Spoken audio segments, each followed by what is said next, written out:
and with such a great audience, over 400 participants from all around Timișoara.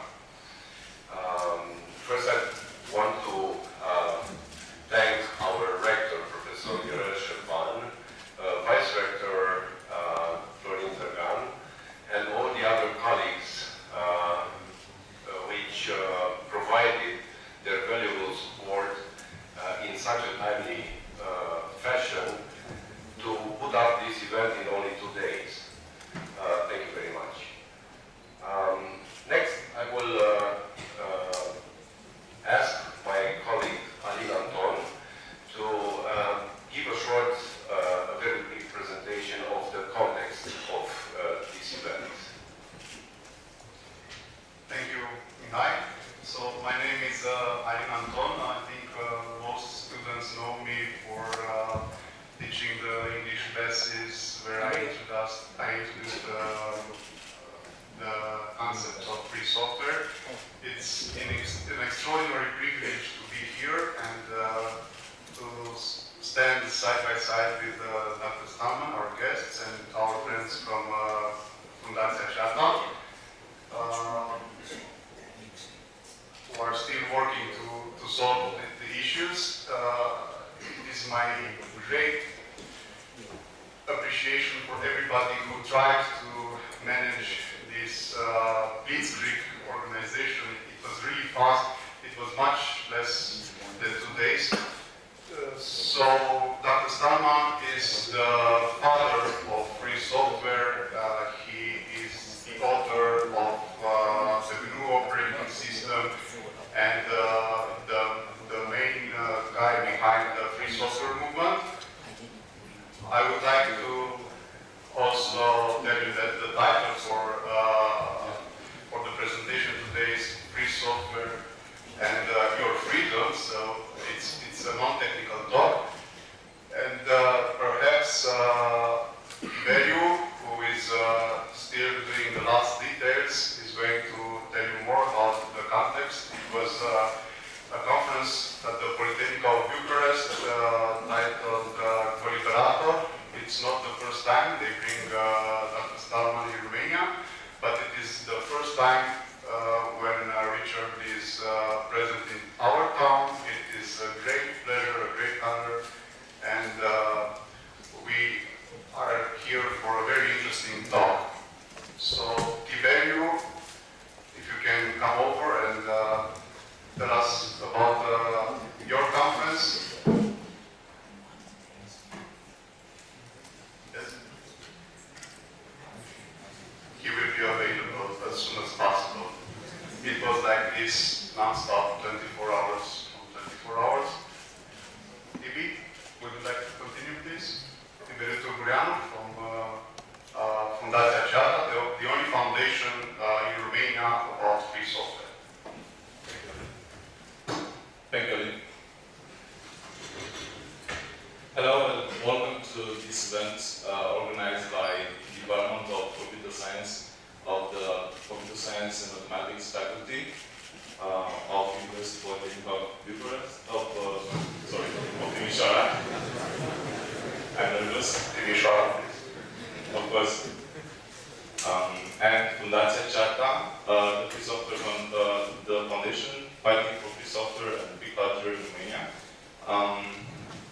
We are the organizers of the Collaborator Conference that was in Bucharest at the Second Library of University Politehnica of Bucharest, where we have invited several speakers from the free software community worldwide.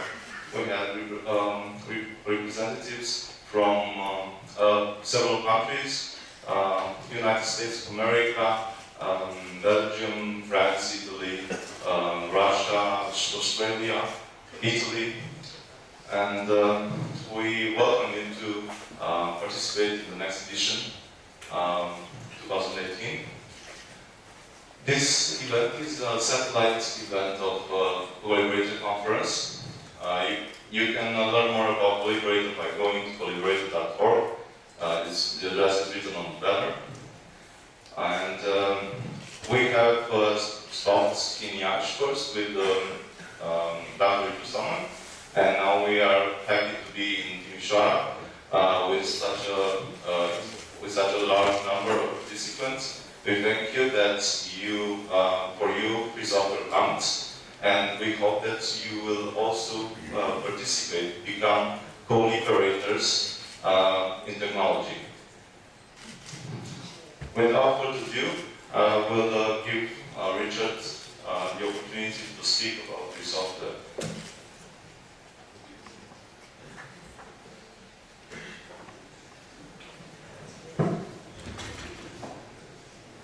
Is this on? It is. Good.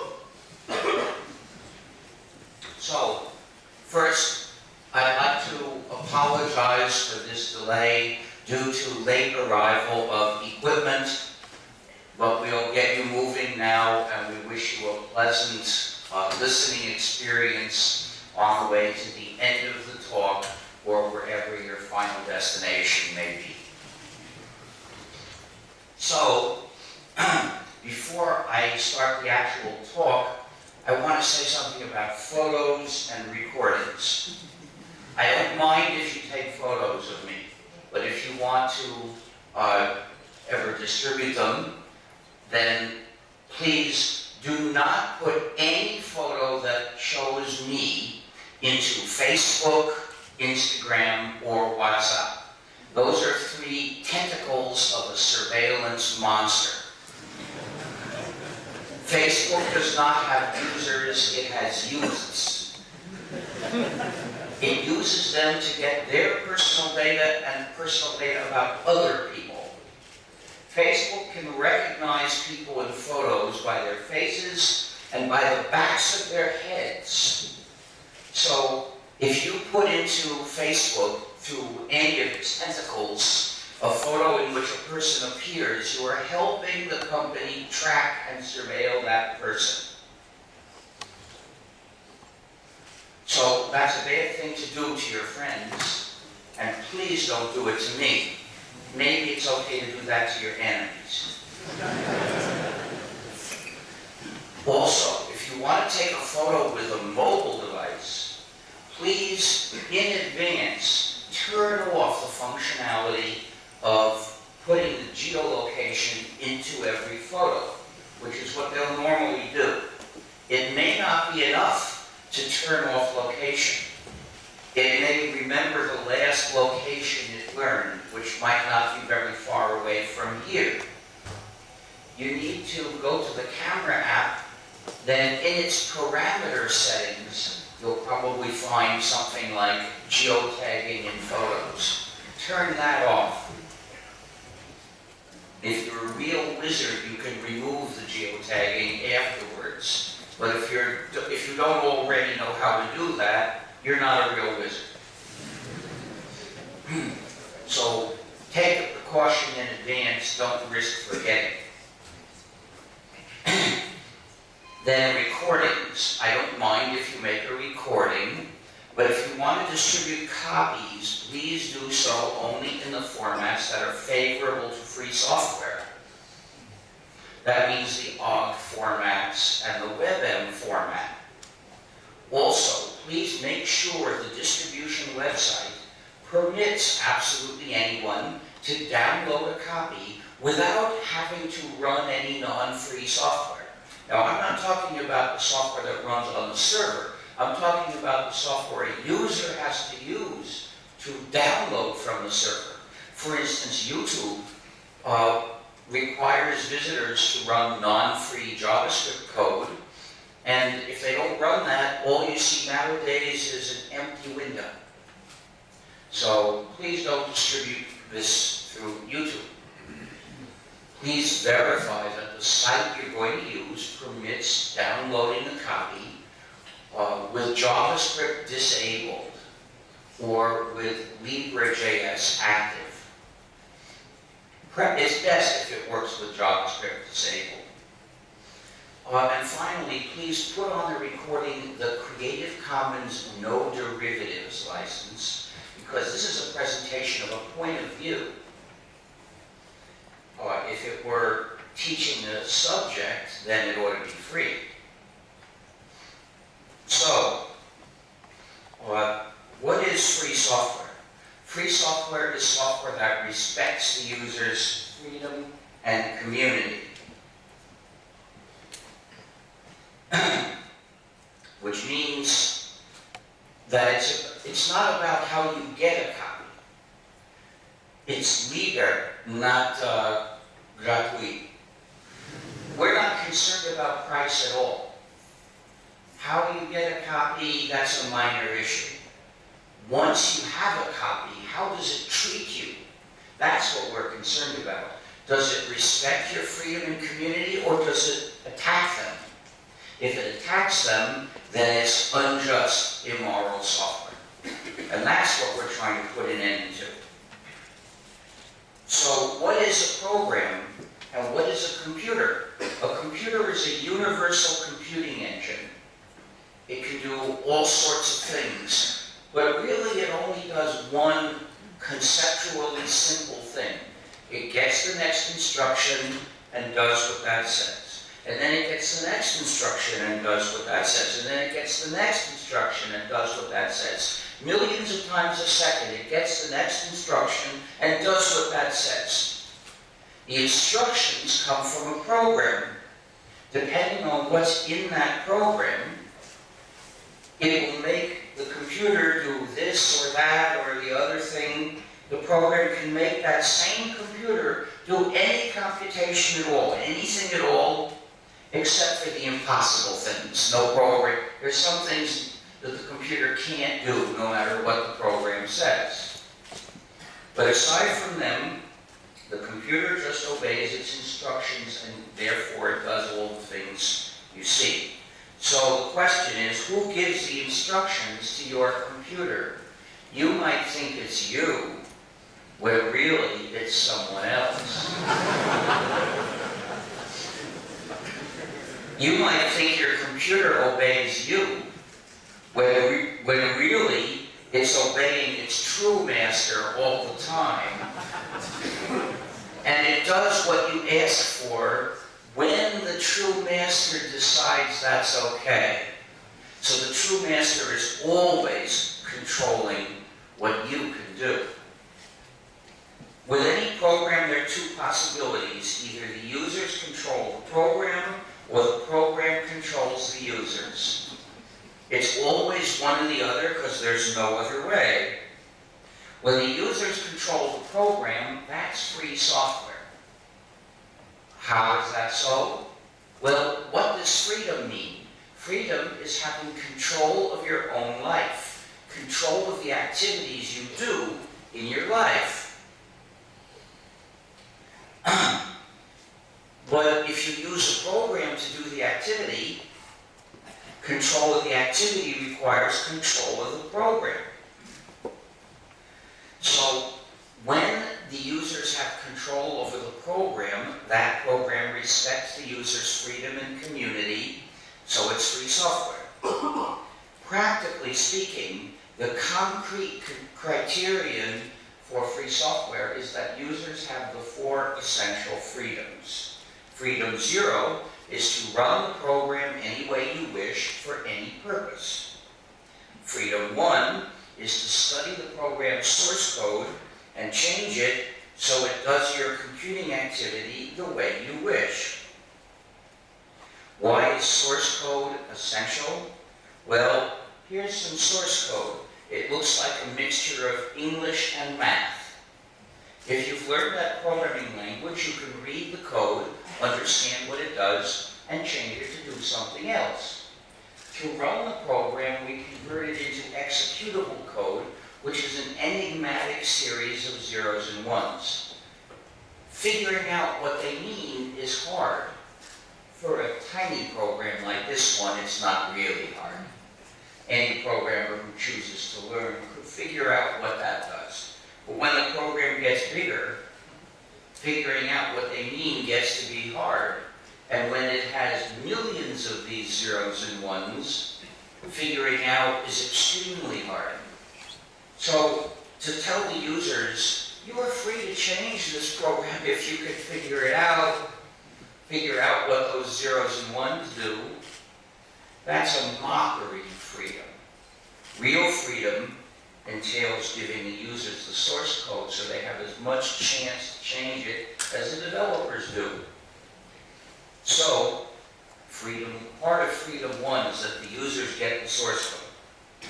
These two freedoms together give us separate control of the program. Separate control, meaning each user controls her copies.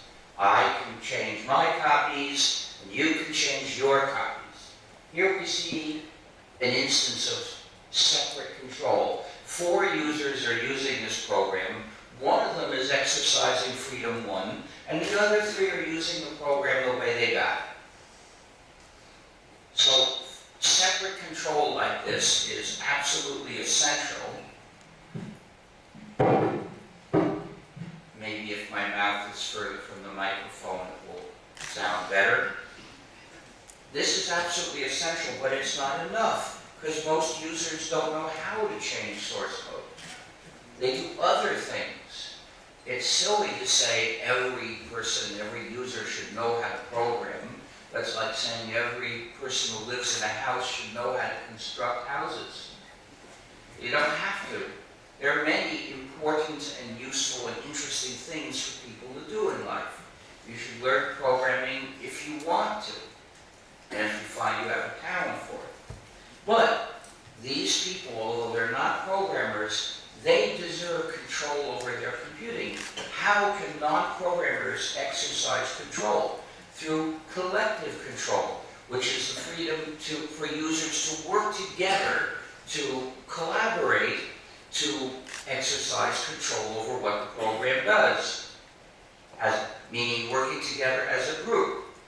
So at the top we see 3 users that are working together to change the program. The 2 on the right are directly touching the code.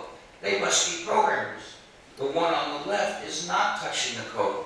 Maybe that user doesn't know how to program, but does participate in the decisions about what the program should do, because they have discussions about what changes to make. That's how non-programmers can participate in exercising control over the program. Those who cooperate in this way they form a group, but that group is simply whoever cooperates. There's no requirement for the group to have a formal existence or a name. Just if 3 people or 50 people decide to cooperate, okay, they're a group, they have a right to. Those who cooperate are those who wish to cooperate. At the bottom, there are 2 other users of the same program who aren't participating in that group. They're using the original version. Why aren't they participating in the group? Who knows? Maybe they don't know each other. Maybe they don't like each other and don't want to work together. Maybe they just disagree. So those 2 look at the changes that the 3 are making and say, I'd rather use the original version, I like it better. Maybe tomorrow they'll start working together, it's up to them. Collective control requires 2 more essential freedoms. Freedom 2 is to make exact copies of the version that you got, and then give or sell them to others when you wish. And freedom 3 is, if you've made a modified version, to make more copies of that and give or sell them to others when you wish. These 2 permit the group to function. When one makes a modified version, with freedom 3, person can distribute copies to others. Then any of them is free to exercise freedom 2 by making more copies of that version and distributing them to others, so that it can spread around to all those who are cooperating. They are also free, with freedom 2, to offer copies to the public, meaning to anybody and everybody. So, when a program comes with these 4 essential freedoms in an adequate and complete way, then it's free software. And let me repeat what the 4 freedoms are, because that's really crucial. Freedom 0 is the freedom to run the program any way you wish for any purpose. Freedom 1 is to study the source code and change it to make the program do your computing activities the way you wish. Freedom 2 is to make exact copies and give or sell them to others when you wish. And freedom 3 is to make copies of your modified versions and give or sell them to others when you wish. Sorry, are you trying to speak to me? Because I can't hear anything you say. You're speaking so quietly it doesn't work. I'm sorry, what you say about selling? Because there's nothing wrong with selling a copy of a program. It's a useful thing to do. And if people were not allowed to include program P in some combination that they're selling, program P would not really be available for the community's use. People put free software into things that they make and sell. And they should be, we want software and products to be free so that the people who buy those products have freedom. So any program whose license says you can't sell it, that's no good, that's not free. From now on, if you want clarification of what I meant by my words, please ask right away. But if it's just a question about the issues, please save them to the end. I should point out that these freedoms are not mandatory. You're free to do these things, but you're not required to do any of them. With Freedom 0, you're free to run the program as you wish, but it's not required. If you're a masochist, you can run it as you don't wish. You're also free not to run the program. With Freedom 1, you're free to study and change the source code, but it's not required. You can get the program and run it straight away without looking at anything. With Freedom 2, you can make copies and then redistribute them when you wish, but it's never required. You only do it when you feel like it. And with Freedom 3, if you've made a modified version, you're free to distribute copies of that, but it's not required. You can use your modified version privately. You don't have to ever give anybody else a copy of it.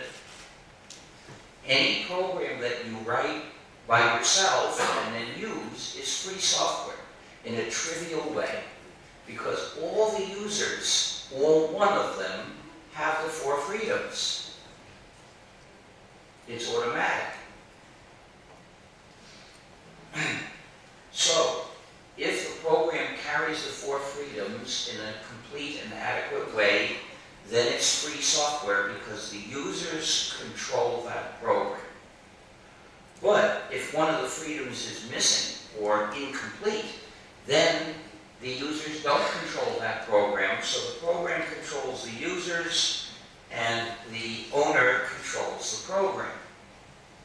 So this non-free program is an injustice. It creates a system of unjust power, power for its owner or developer over its users. A non-free program is an instrument of unjust power. This is why non-free software should not exist. To develop non-free software is doing wrong. It's making the world a worse place by creating injustice. So you should never do that. Well, if somebody points a gun at you and says, develop this non-free software or I'll shoot, in that case, it's forgivable. I wouldn't say that you should kill yourself to avoid making non-free software. But if it's less stark and clear than that, you should refuse. However, this basic injustice, which applies to every non-free program, frequently leads to further injustices because the developers know that they have power over the users. in many cases, the reason they develop the program is they want to have power over somebody. The program is like a pit. They dig the pit so people will fall into it. And once they have power over people, they're then tempted to gain even more by making the program malware. Now,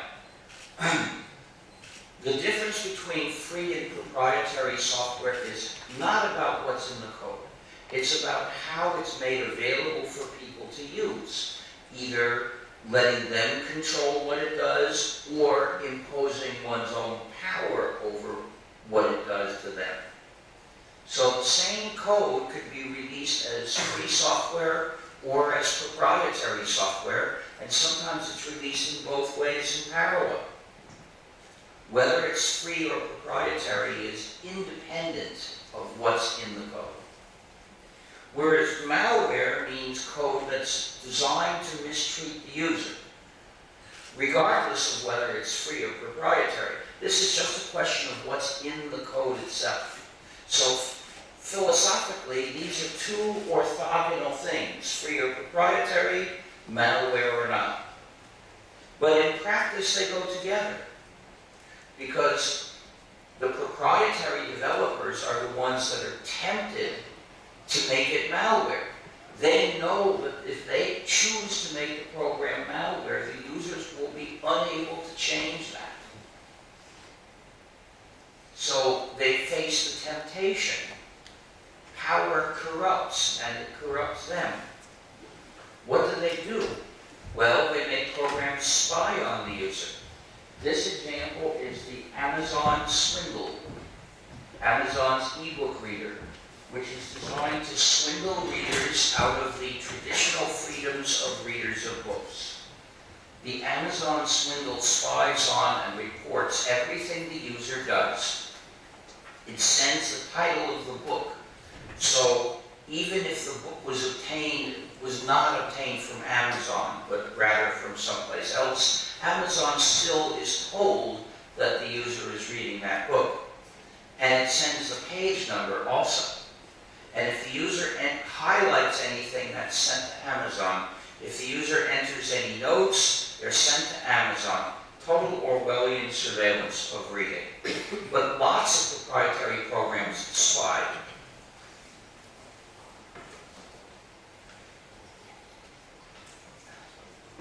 Flash Player spies on the user.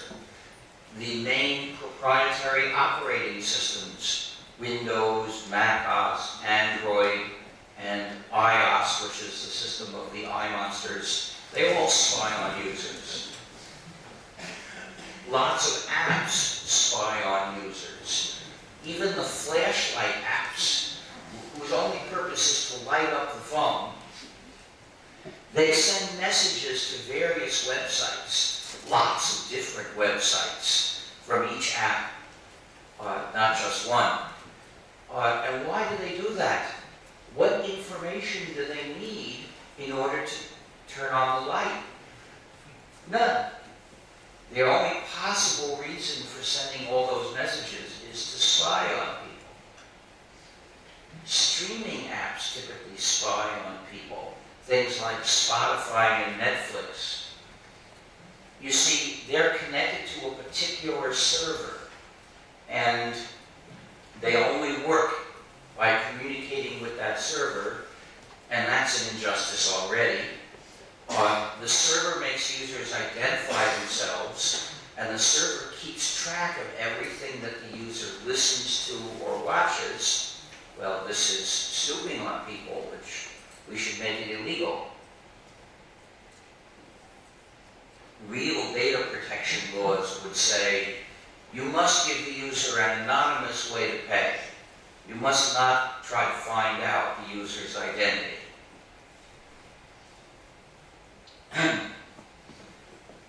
So, because Spotify is malicious, I say, out, out, damn Spotify.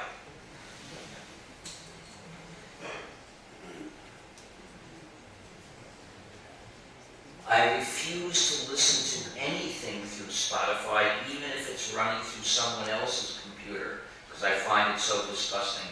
I don't want anyone else to give personal information to that site for the sake of enabling me to hear something. I don't want to do that to other people. And then there are the transportation apps. For instance, the one for Uber.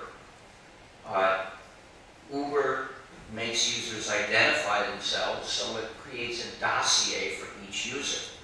This should be illegal. We shouldn't allow this to be done. And in the meantime, because Uber is running at a big loss, it's losing lots of money each year trying to destroy all the other alternatives.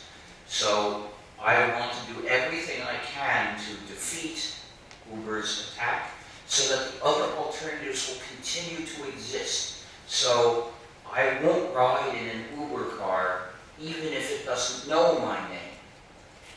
And I hope every one of you will join me. Let's kill Uber. Of course, if taxi companies offer an app that does the same unjust thing, that's just as bad. But at least there is the option of using taxis without identifying yourself and paying cash. Then you're not doing anything wrong. And speaking of cars, the Tesla, which a lot of people seem to be taken with, it keeps track of where people go. If you buy that machine, it's spying on you. But it's not the only one. I have a friend who bought a Nissan Leaf.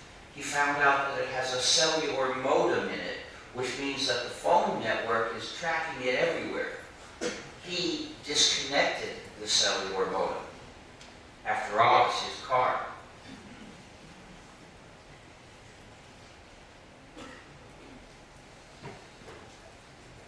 So if you buy a car, check into it. Does it remember where you go? Does it have a GPS? Does it have a cellular modem?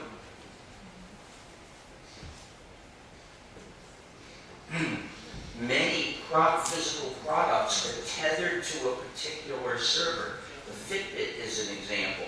It collects the user's personal data and sends them to the company, and then the company says, would you like to buy that data back from us? Which is, of course, a totally exploitative practice which we shouldn't allow. Many products are designed this way, and often the company sabotages them. A few days ago, I read about a home security camera called Canary, and the company had just changed the practices on its server so that people would have to pay for an account in order to use the camera. Well, any product which depends on talking to some server that isn't yours is designed to shaft you.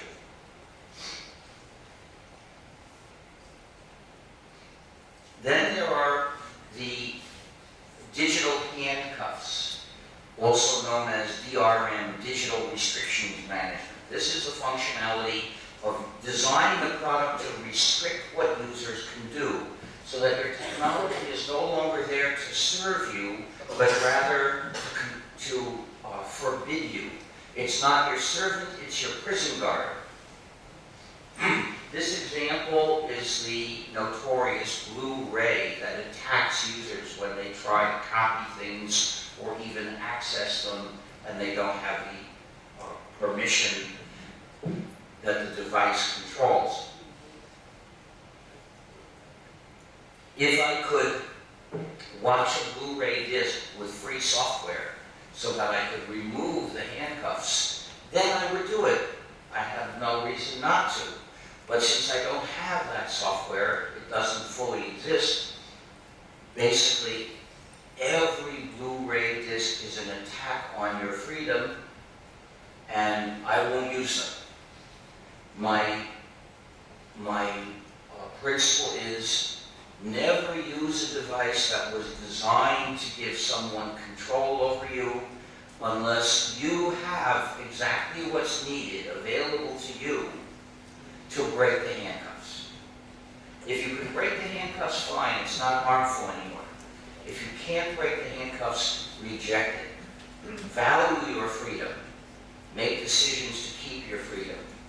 I wouldn't accept the non-free software, the malicious non-free software to play a Blu-ray disc for all the movies in the world. Now, DRM is implemented by all the major proprietary operating systems and by loads of applications. There's DRM in the Amazon Swindle and basically other products that deal with media publications. They're all malicious.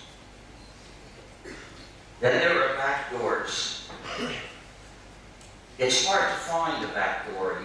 You can only tell it's there if you were lucky enough or unlucky enough to see it functioning. There's a backdoor in the Amazon Swindle for remotely erasing books. We know about it by observation. In 2009, Amazon remotely erased thousands of copies of a particular book in a grand Orwellian act. And what was the book? It was 1984 by George Orwell. The irony of this sparked a lot of criticism. So Amazon found a way to make the criticism stop.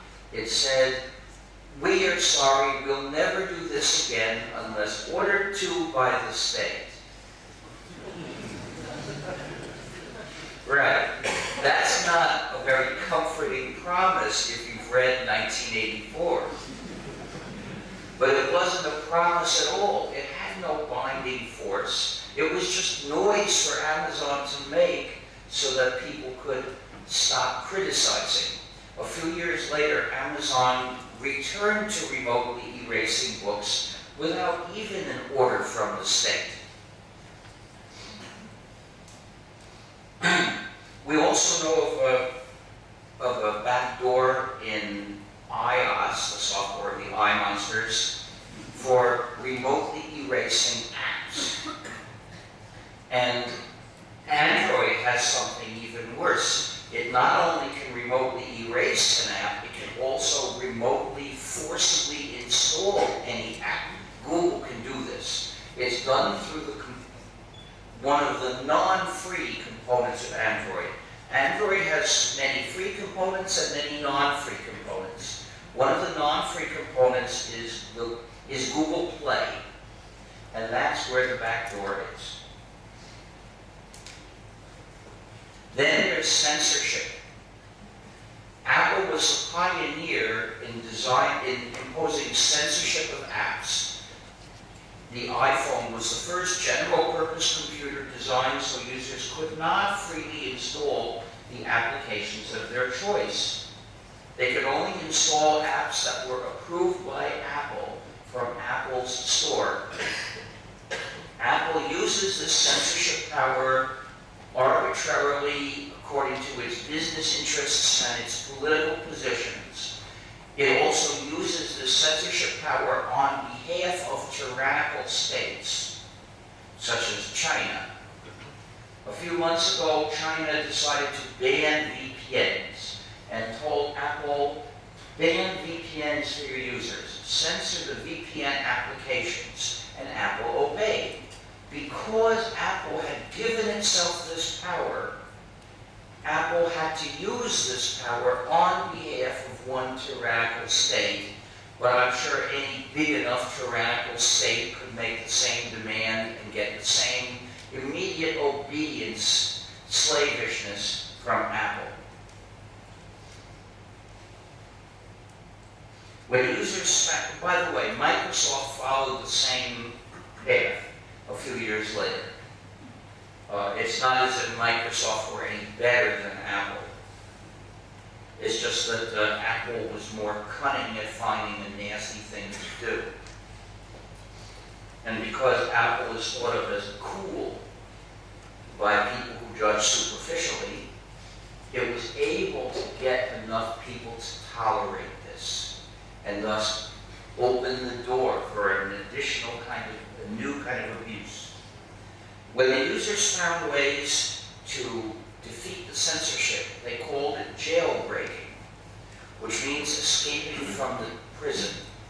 So our term for this kind of computer with this kind of malicious functionality is a jail. Then there are universal backdoors. A universal backdoor is one which is so powerful that it can be used to do absolutely anything to that poor, helpless user. Because it's universal in the same way a computer is. A universal backdoor includes the power to remotely change the software. By changing the software, they can make it do whatever they like to that poor user. Windows has a universal backdoor since Windows XP. It was discovered by experts who analyzed some of the things Windows was doing and deduced the presence of the backdoor. But Microsoft never acknowledged there was a universal backdoor. Not with Windows XP, but with Windows Vista, Microsoft proudly announced the universal backdoor under a different name. They called it Auto Upgrade to make it sound like a good thing. But what it means is that the user is helplessly under Microsoft's power. Basically, when Windows is running in a computer, Microsoft has owned that computer.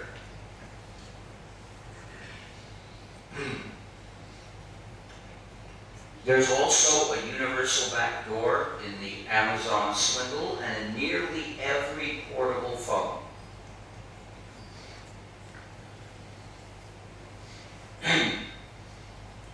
They use this backdoor in portable phones to remotely convert them into listening devices, which listen all the time and transmit all the conversations they hear. And you don't have to talk right into the microphone. It can hear all the conversations in the room. And if you think you can get your privacy back by turning it off, surprise, there's no off switch. Instead, there's a button that says, "Oh, great Sir Telephone, would you please switch off for me?" Well, some telephones actually do this when requested. But once they modify the phone into a listening device, at the same time they modify it so it only pretends to switch off. But really it keeps running, listening, and transmitting. The only way to stop it is to remove all the batteries. All the batteries. Some have a big battery you can remove and another smaller battery you can't. Some have only one battery that can't be removed.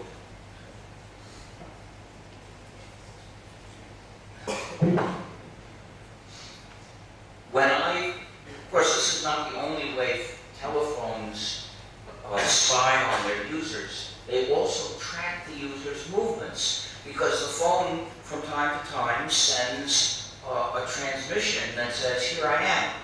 And it arrives at various phone towers at different times, because it's depending on the distance to that tower. The towers record the precise time of arrival, so the phone network can calculate exactly where the phone is by triangulation. Except it's a lot more than one triangle, it's lots of triangles. So every year they add more towers, and they get a better localization of the phone. And then they keep these data for a long time. I think the European Union requires at least 6 months. Somebody in Germany demanded from his phone company a list of all the geolocations it recorded for him. The phone company didn't want to give this, so he sued and he won, and he got a list of, I think it was it was tens of thousands of locations for, it was something like 35,000 locations for a 6-month period, which is around 200 a day. And that's enough to track all the person's movements and learn a lot about the person's life. What I found, before I considered getting a mobile phone, other people had them. I'm slow to adopt new technology. I've learned to expect it to be malicious. So when I thought about maybe getting one, I asked what was bad about them, and I learned these things, and I said, this is horrible. No way will I carry such a malicious device. And I'm sure all the people who were old enough, if they had been asked in 1990, would you like to carry a device that would do these things, they would have said, absolutely not. But they had been seduced into using them without knowing about how bad they were. And by that time, most of them didn't have the moral fiber to reject them. So I was fortunate. I had a chance to reject them before I got used to having one. I call those devices Stalin's dream. Because this is exactly what Stalin would have wanted to give to everybody in the Soviet Union, and then later to everybody in Romania and other Eastern European countries. To track them everywhere and listen to them all the time, that's Stalin's dream. Fortunately, Stalin couldn't do that because the technology wasn't developed in Stalin's lifetime. Unfortunately, it has been developed since then.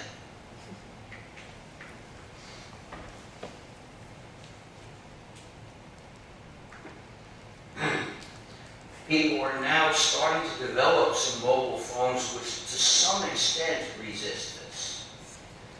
There's no way to make the phone talk to the phone network and not tell the phone network all the time where it goes. But at least it has an off switch for the transmitter.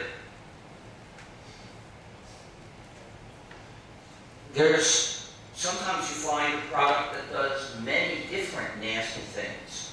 So Netflix puts DRM chains on the user and spies on the user, and it also demands that users agree to an anti-social, immoral contract where they promise not to give or even lend a copy of anything to their friends. Now, what would be more, if you imagine the devil offering people deals to break up society and make people hurt each other, what would be more perfect than this? These are known as end-user license agreements, and I have never agreed to one.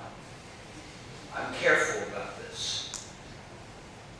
I realize it would be wrong, it would be mistreating all of society for me to agree.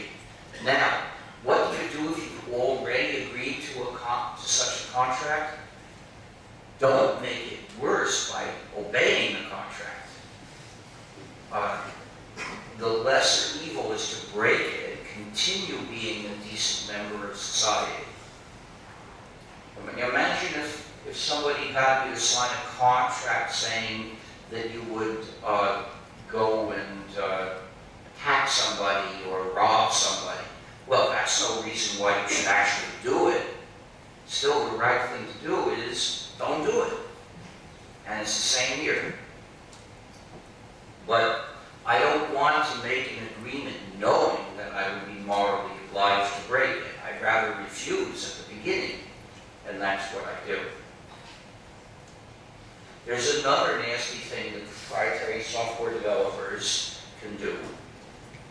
When Microsoft discovers security flaws in Windows, the first thing it does is show them to the NSA. Later, it fixes them. In other words, Microsoft directly betrays all its clients. It's only in the case of Microsoft that we have evidence of this. I haven't read about any other companies doing it, which is an absence of evidence. We don't know if other companies do the same thing. We only know Microsoft does it. So these examples are enough to show that almost everybody that uses proprietary software is using proprietary malware. These are just a few examples. We have hundreds of examples. Look at gnu.org/malware for lists of over 300 cases of proprietary malware. But these few examples are enough to prove that it's the normal case that a user of proprietary software is using malware. And why do they do it? They do it for money. They've discovered how to make more money by mistreating their own users.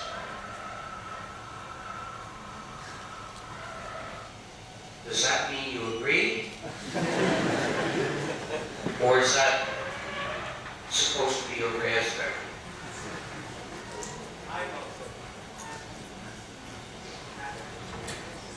So,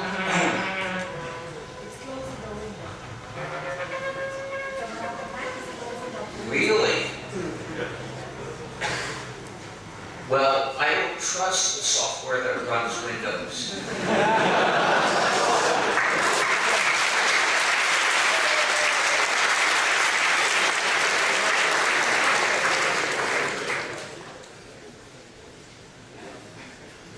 And if it were really intelligent, it would find a good point in my speech.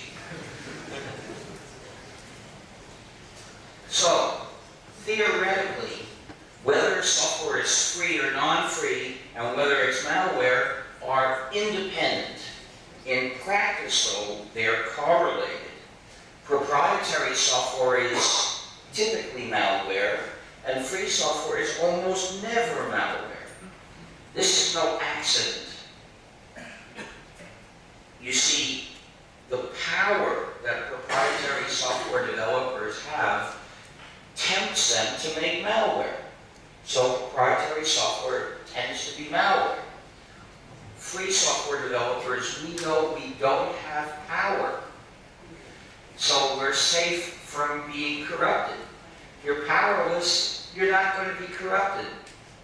We don't face the temptation to put in malware because we know we wouldn't get away with it. Every proprietary program is either known malware, we know of hundreds of cases, or it's possible malware. There are thousands of proprietary programs for which we don't know whether they are malware or not. Maybe they are, maybe they're not.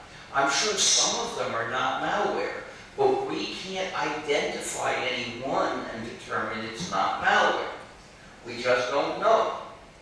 So it's always either known malware or possible malware. So the only possible way to use it is based on blind faith. There's no way to verify it. There's no way to have rational trust in a proprietary program. Blind faith is the only way, and typically it's blind faith in some company that has already proved it doesn't deserve any faith. But it still asks you to trust it anyway. Oh yeah, I only slapped you and punched you the last 5 times, but trust me now.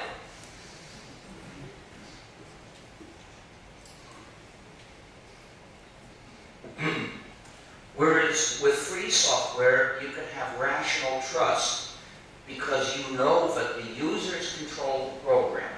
The community has a defense against malware.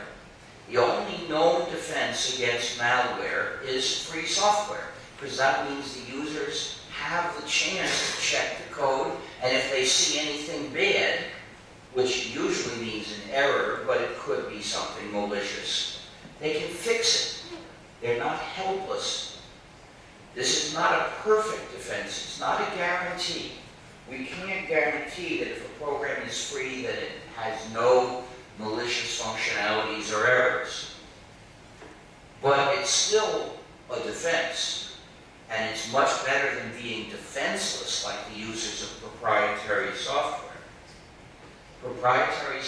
Using proprietary software is asking to be taken.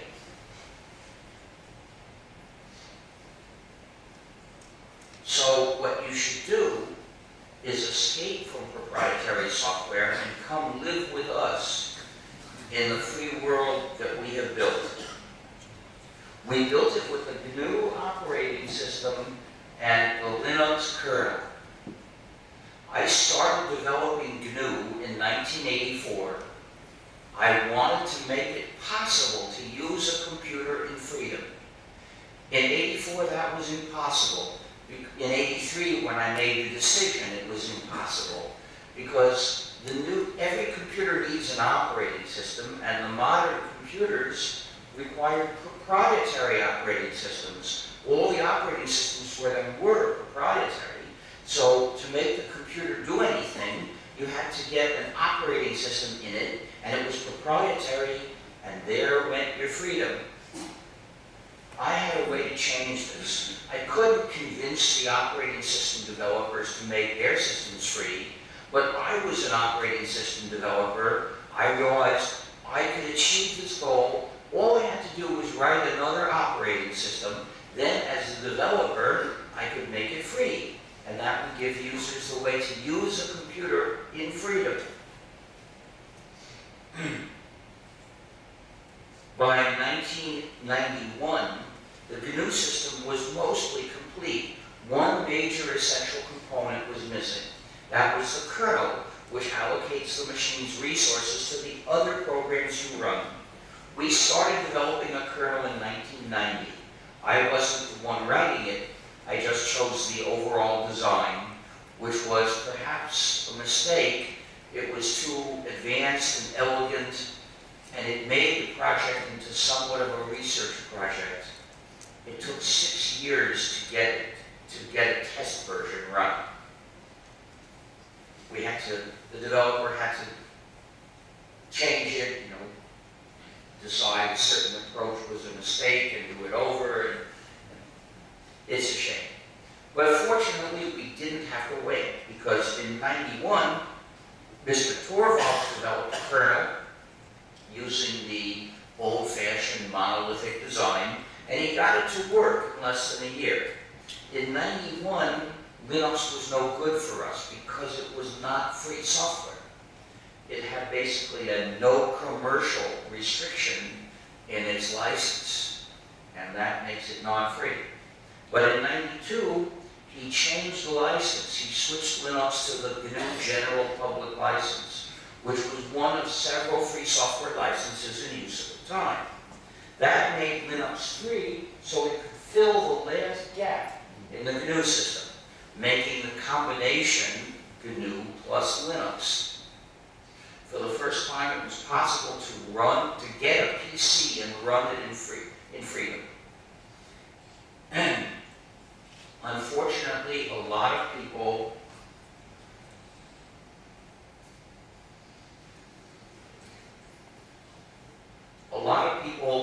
cover up our role in the development of this system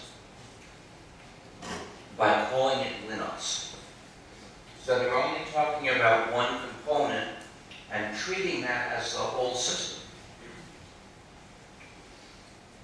And that's unfair to us. It means we get no credit for the system that exists because of our campaign for freedom.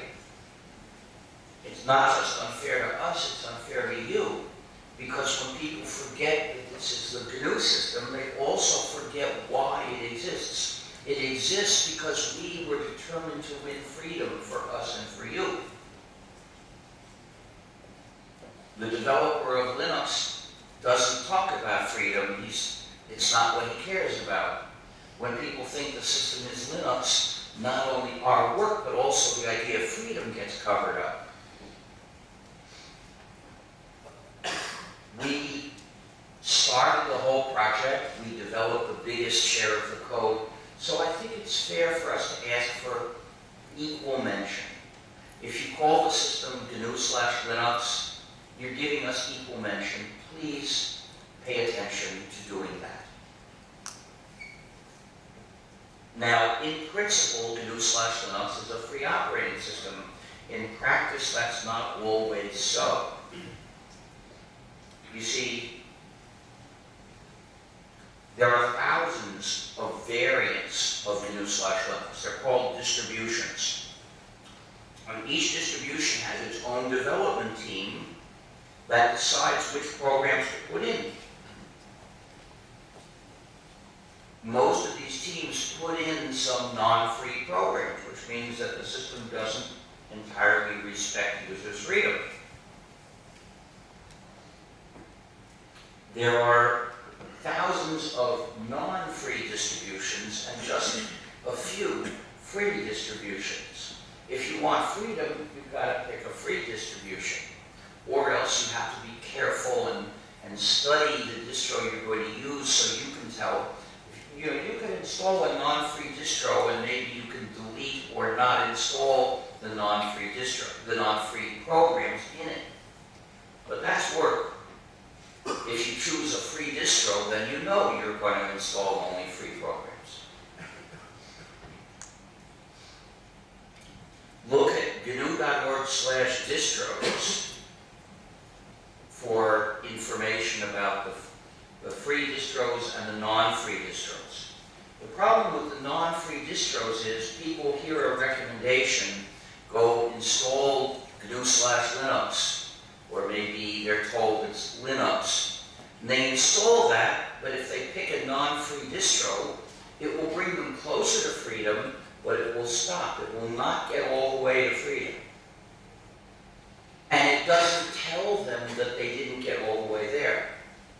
They think, oh, I'm running Linux, this is what I should be doing. They never find out that there is an issue of freedom. And so these non-free distros are spreading an attitude of paying no attention to freedom and ignorance of the situation. And they don't talk about freedom. So if you look at Ubuntu, which is a well-known non-free distro, the developers could say, you deserve freedom in your computing and you won't get it from us. But of course they don't say that. Instead they say, we offer you the best possible user experience. How do you teach people values? You do it by embodying those values in your words and your actions. The words and actions of Ubuntu teach people to care about convenience only. But those who won't sacrifice convenience for their freedom won't have freedom for very long.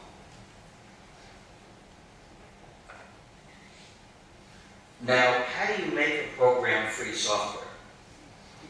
You need to put on a free software license.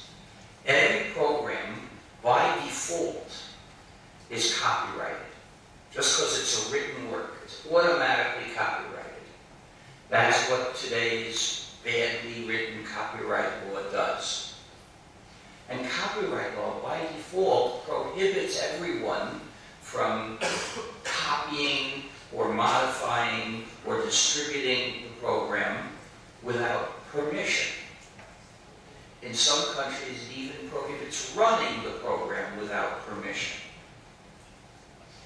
because you have to copy it into the computer's memory, and that's copying, and that's prohibited. So how do you make the program free? It's done by the copyright holders through a formal declaration that says to all the users, if you have a copy, you're free to do this and this and this and this, the four freedoms. That's how the users get the four freedoms. The license gives them the four freedoms. So the license is absolutely crucial. It's because of the license that the program is free. Or rather, if the license gives the four freedoms, then it's a free software license, and that's what makes the program free. So putting on a free software license is the most important thing, and you've got to be careful about how you do it. Don't leave any room for uncertainty about about the fact that the program carries this license and which license it carries. So, in addition to putting a copy of the license in the program's distribution and repository, you should put a notice that says, this program is licensed under this license. Don't leave any uncertainty about what the presence of that license means. It's not, people shouldn't have to be uncertain, is the license here because that's what covers this code, or is it just here by coincidence? Explicitly say so, and explicitly say so on every source file. Because what if somebody copies one of those source files and puts it in another program? It will be disconnected from its statement, from the statement about what its license is. To prevent that from happening, put the license notice in every source file. After all, these files are meant to be copied into other programs. That's part of what we do with free software. So look ahead a little bit and realize people are going to copy them into other programs, and make sure that it does not become uncertain what people are allowed to do with them and how. And finally, when you use the GNU General Public License, the license notice is what says which versions people can use. So if you want to release under GPL version 3, is that GPL version 3 only, or is it what we recommend, GPL version 3 or any later version? The license notice says which, so make sure it's clear. There are several different kinds of free software licenses.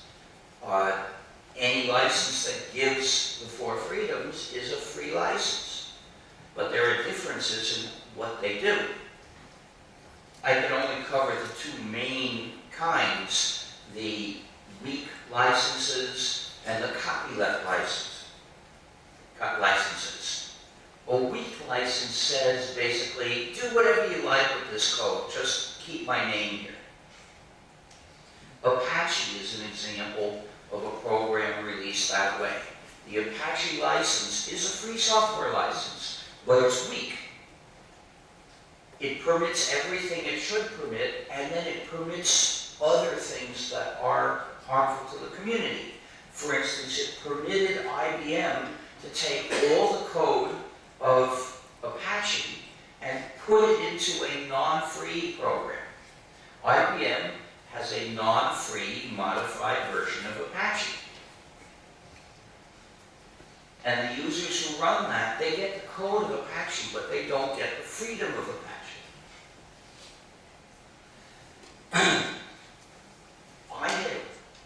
The first time I had a piece of GNU software to release, which was in 1985, I had seen this kind of thing happen. Someone released a free program and somebody else made it non-free while changing it. And I'd seen that this caused a big problem. So I realized if I released GNU programs under a weak license, they would get converted into non-free programs and most users would get the code but not the freedom. And since my goal was to give users freedom, I realized this would mean failure. GNU would be a failure if the users got the code and not the freedom. So I developed a way to prevent that, and that's copyleft. The idea of copyleft is to put a requirement on how you redistribute copies, whether modified or exact. The requirement says when you redistribute copies, you must pass along the freedoms by redistributing under the same license and passing along the source code. Basically, you as a middleman must respect for further users the same reasons that we gave you, the same freedoms that we gave you. And the result is that companies often join in contributing to the free version. They're not allowed to make proprietary versions, so if they want there to be, if they want to release some additional features, the most effective way is work with the main developers on improving the free version everyone uses. Well, they could make a modified free version if they wanted to, but they'd rather put their changes into the main version. So this is the reason why, for most programs, it's right to choose copyleft. And if you are releasing some work and you want to make it free, look at gnu.org/licenses/license-recommendations.html for our recommendations on choosing a license. Now, once all the code installed in your computer is free, you might still end up running non-free programs without even knowing it, because many web pages come with programs, and a lot of those programs are non-free. They can be free or non-free, just like any program, and many of them are free, but more of them are non-free. And what happens is that code gets installed into your browser silently, and now you're running a non-free program and you don't even know it. And your browser is doing a computing activity that you don't control, and those programs can also be malware. So, we wanted a way to protect ourselves from this. It's called LibreJS. It's a program that blocks all non-free, non-trivial code in web pages. It's called LibreJS because typically that code is written in JavaScript, but that's just a technical detail. The point is, it blocks non-free, non-trivial code in web pages. It also displays on the screen that this web page has non-free, non-trivial code in it. And it does one other thing. It heuristically searches through the site looking for where and how to contact the webmasters so that you can complain quickly. If you've ever tried to complain to the webmasters, you know the hardest part is finding where and how.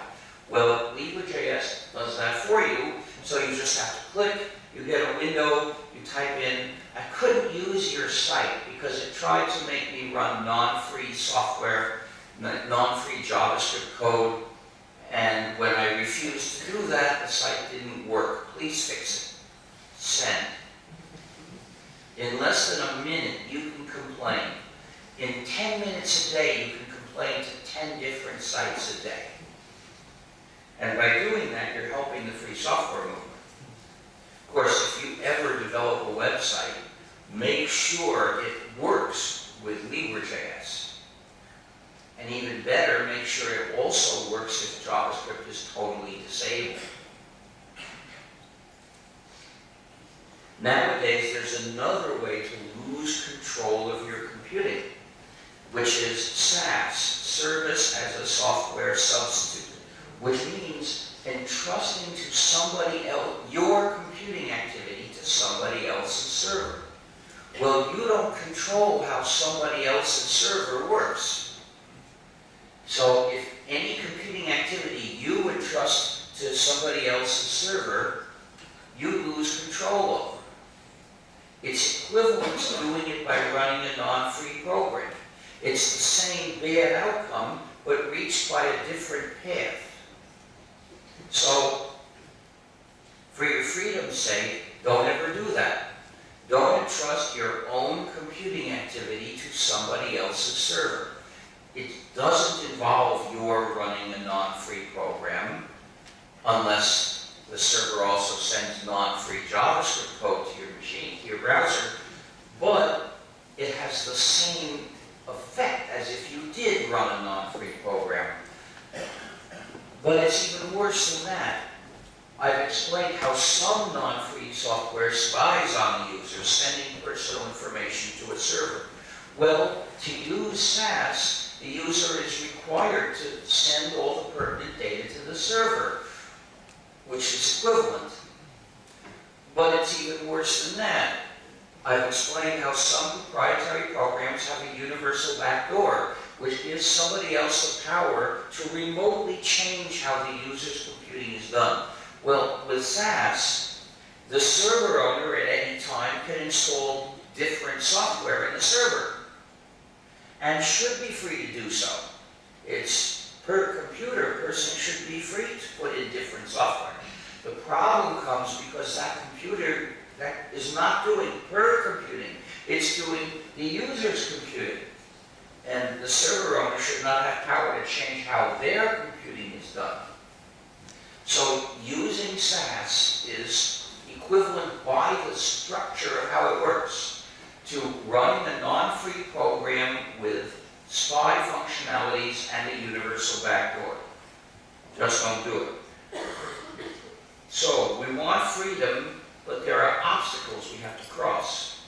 One of them is the companies that subjugate users through non-free software make lots of money, and they use that money to construct obstacles to stop people from switching.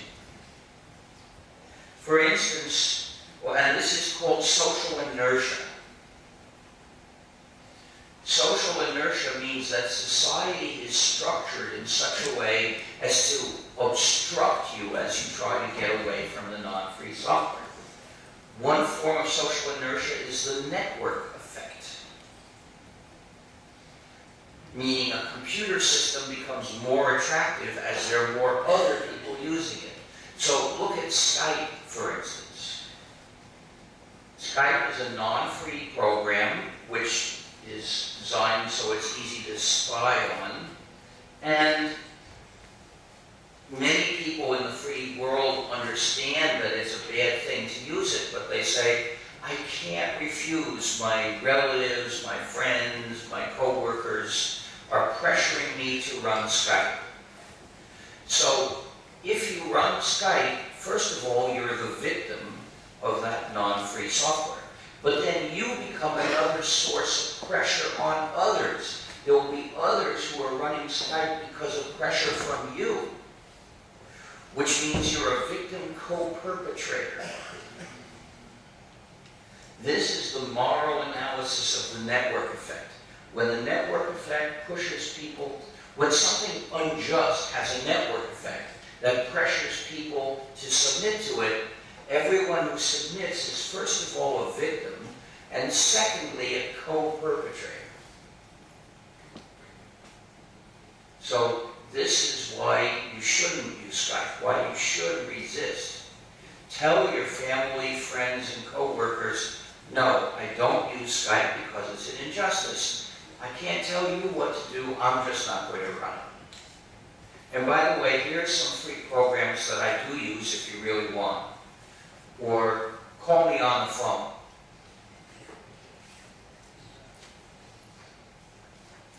Another form of network effect, another form of social inertia happens when schools teach students to use certain software and businesses want employees to use that software. Because then you talk to them and say, please switch to free software, and each one says, I'm waiting for the other. The businesses say, we have to use this because this is what schools teach. And the schools say, we have to teach this because this is what businesses expect. So each one is saying, we can't change until the other one changes. It's possible to overcome social inertia. It can be done when some people say, I'm going to change anyway. Yes, I know that there's pressure to go in the wrong direction. I'm going to go in the right direction anyway. In this case, the schools have a duty to change. They don't exist for their own pleasure, and they don't exist to serve businesses. They exist to build a good society. It's their responsibility to stop teaching non-free software.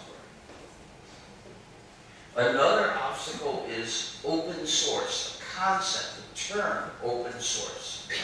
That was invented in 1998 by people who wanted to talk about free software but disagreed with our idea of freedom. They wanted the idea of freedom in software to be forgotten. They wanted to discuss the software without raising any kind of issue of right or wrong or justice or injustice. With this new term that doesn't refer to freedom in any way, they had the chance to make a new discourse which was based solely on practical convenience values.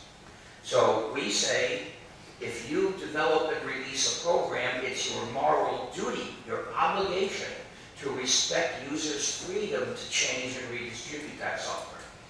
The open source supporters, they say, if you develop and distribute a program, please think about whether it's in your practical interest to let the users change and redistribute it, because if you do, they might improve the code quality. Notice the total difference in values and philosophical ideas. The open source supporters, they have convinced developers to make many programs free, and that because almost every open source program is free as a factual matter. And that's a useful contribution. But what they avoid doing is raising the idea of freedom. They don't recognize that users are entitled to any rights that a software developer is bound to respect. That's where they disagree with the free software movement. Well, they have a right to present their views. But in 1998, most of the community agreed with them. And nearly all the businesses involved with free software started saying open source, because most of them developed proprietary software also. And they didn't want to suggest that there was something unjust about their proprietary products. And then mostly the journalists and the politicians followed the money. And since then, especially in English, in the mainstream media and even the tech press, you hardly ever see the term free software. It's always open source. When they talk about us, when they talk about me, they say open source, which is misleading. They present me as a supporter of open source, which I'm not. So they're spreading false misinformation about me.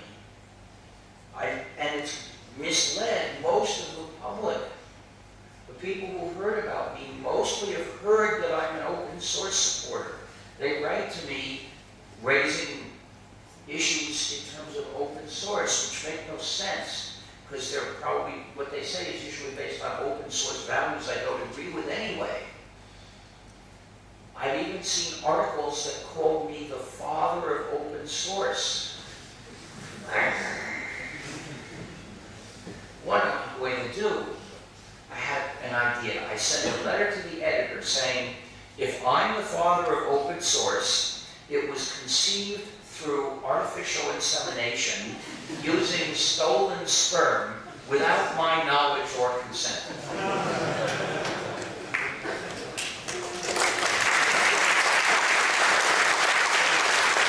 Then I presented the name free software and explained the ideas of the free software movement. That's the serious point of the letter, but it's fun to start with a joke.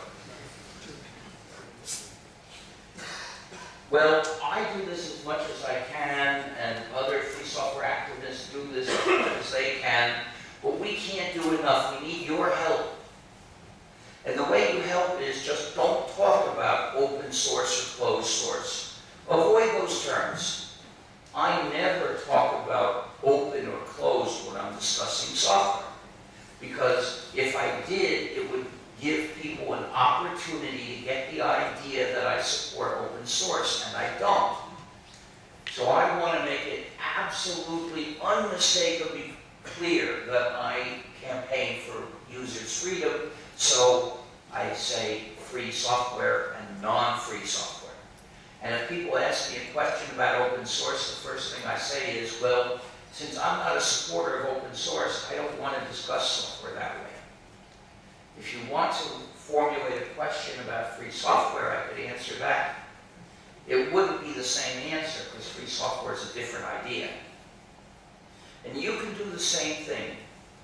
That is tremendously important for spreading the idea that freedom is what this is about. Another obstacle is when they make hardware whose specs are secret. We can't write free software for that hardware because we don't know what job it has to do. They refuse to, they sell the product and they refuse to tell you how to use the product. Instead, they say, here's a proprietary program, run it and shut up. But that's not a solution. A proprietary program is never a solution, it's a problem. So what do we have to do? Reverse engineering. Somebody clever has to study how the proprietary program talks to the hardware, what the interface commands are. And by writing those down, that enables somebody else to write a free program to do the job, which is not as hard. The reverse engineering is the hard part. And this university should teach a class in reverse engineering or a lab seminar so that people can learn this field and get better at it. It's not only essential for the progress of freedom, it's also a lucrative career. Why not prepare people for it? Speaking of schools, every school should teach free software and only free software. Because, and when I say schools, I mean all levels, from nursery school to university and adult education. And when I say teach, that does not mean solely formal instruction. That means anything that leads the students to use a certain program and become familiar with it, like putting it on the computers they use every day, or putting it on computers in the lab. Anything that directs students' attention towards certain software, it should always be free software. And the reason is the school has a social mission to educate good citizens of a society that is strong, capable, independent, cooperating, and free. In the computer field, that means graduating users that are accustomed to free software and good at using it so that they're ready to live in such a society. And the school should not make this a mysterious, inexplicable rule handed down from on high. Quite the contrary, the school should teach the students the civic reasons for this policy. It should teach people that you should never teach someone to use non-free software because that is implanting dependence in society. It's wrong, just like teaching people to use addictive drugs. It must never be done in a school. But there's another reason for moral education and citizenship, which means teaching people the habit of helping other people. So every class should have this rule. Students, if you bring software to class, you may not keep it for yourself. You must share it with the rest of the class, including the source code in case someone wants to learn. Because this class is a place where we share our knowledge. So you may not bring proprietary software to this class unless it's for reverse engineering. The school must set a good example by following its own rule. It must bring only free software to class and offer copies, including the source code, to everyone in the class, except for reverse engineering exercises. That's a special case because in that case, the source code is the answer to the exercise. So you don't post the answer until the students have submitted their work. But there's another reason for education of programmers. Every program embodies knowledge. If it's proprietary, it withholds that knowledge from the students.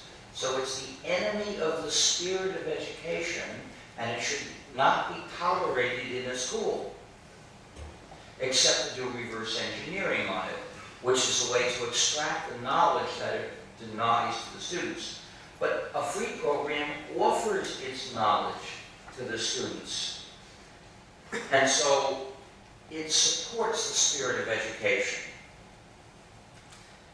Having free software in the school is essential for the education of programmers.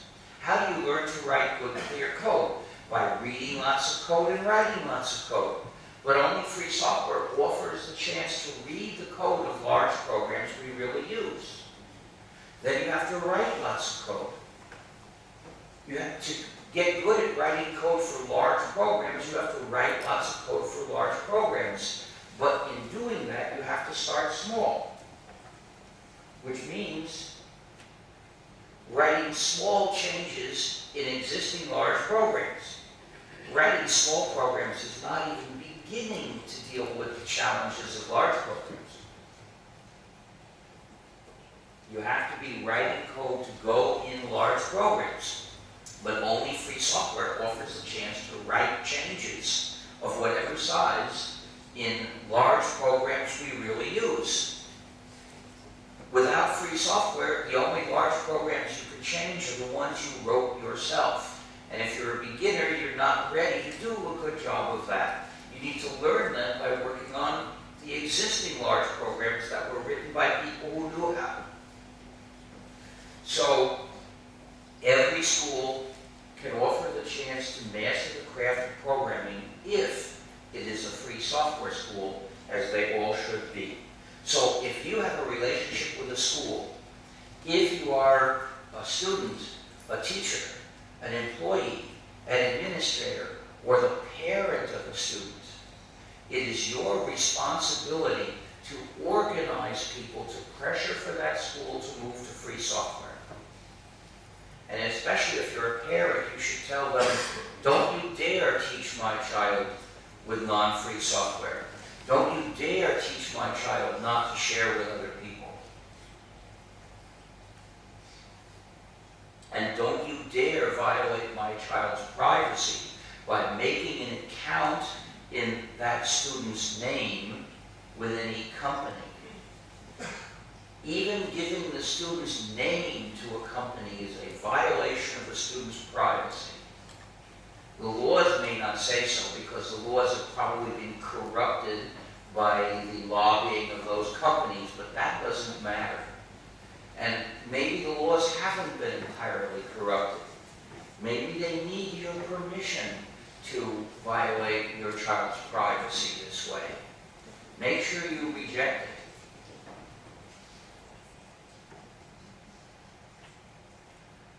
Human rights depend on each other.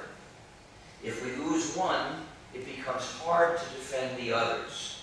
Now that we use computing for so many important activities, free software, in other words, control of our computing, has become one of the essential human rights we need in order to defend the others. And sometimes defending freedom requires a sacrifice.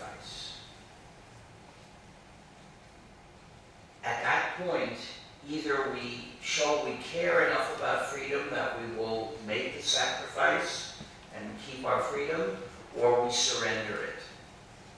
Fortunately, in this field, the sacrifices tend to be small. You sacrifice some convenience. You have to, a certain job is a little more work.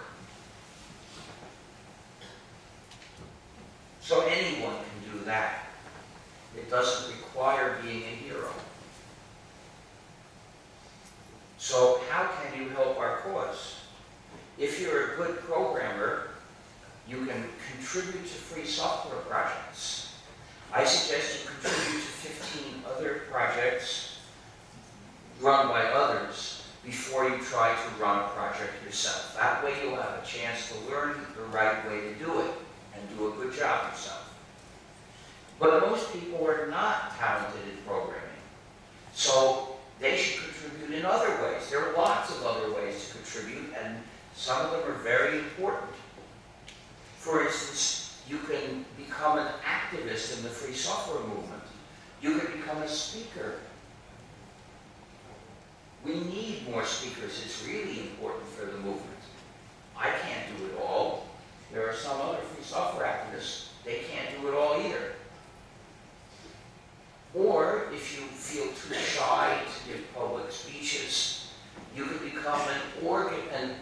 an administrator of a free software activity.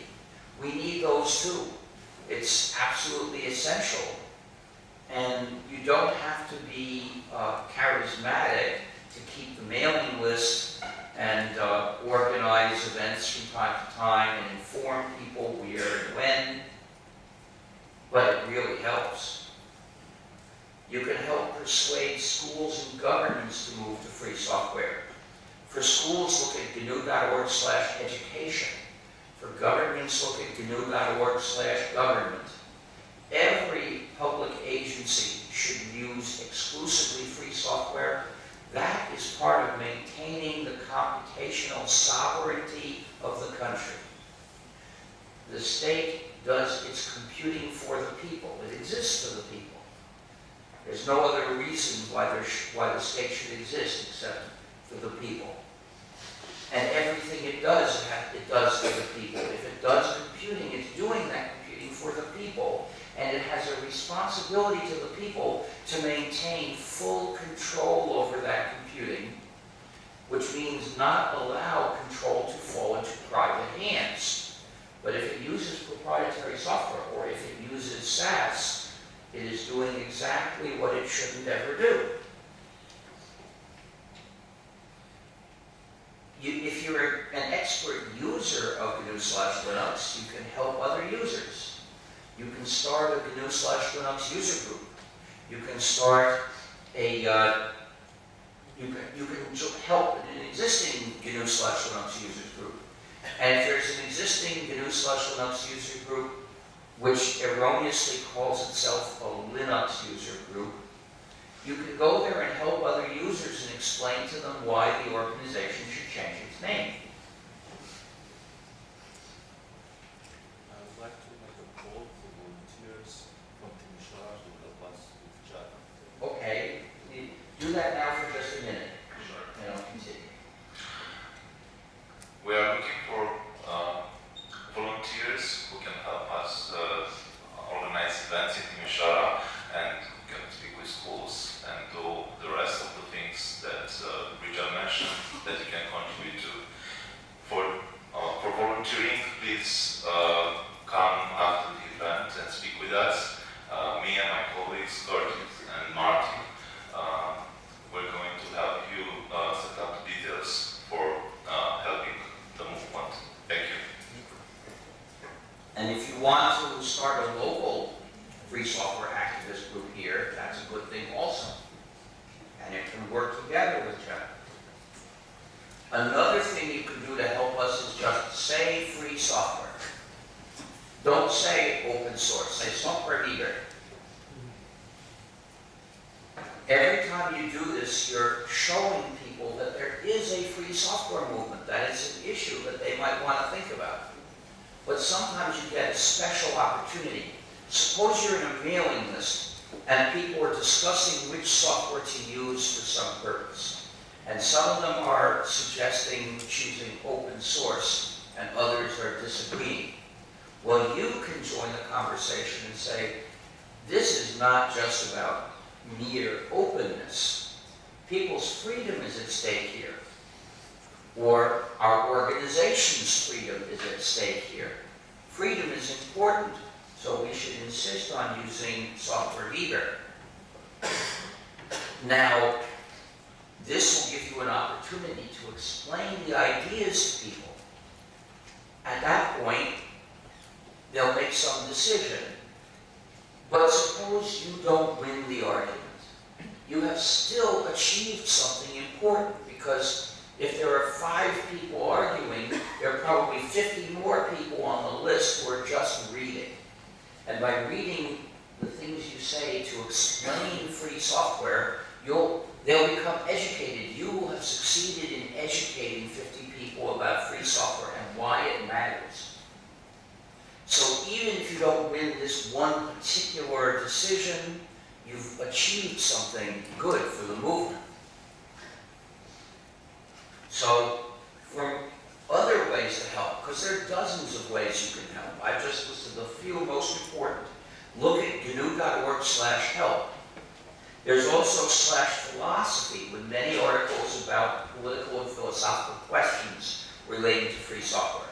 There's also /licenses, where we give all the information about licenses, which ones are free and which are not, how to release things properly under the GNU General Public License. There's /government, which is proposed policies for governments to move agencies to free software.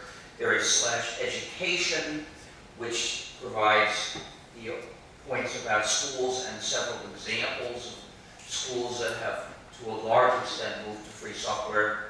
There is /GNU, which has the history of GNU. There is /malware, which is examples of non-free software that is malware. And there is /distros.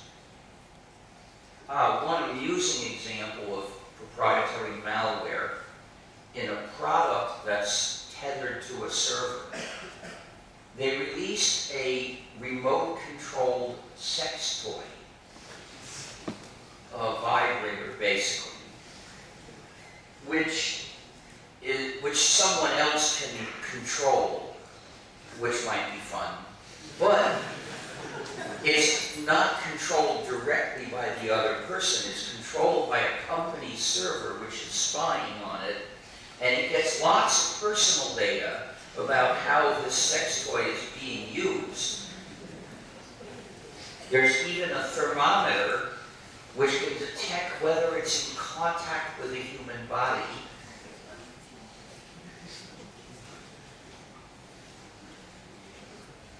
But what would you expect, right? From proprietary software inside a product that can talk over the network. Of course it's going to be designed to spy on people. There's also FSF.org, which is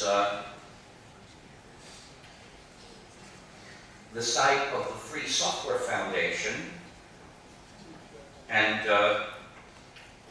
there you can find campaigns for action that you can support.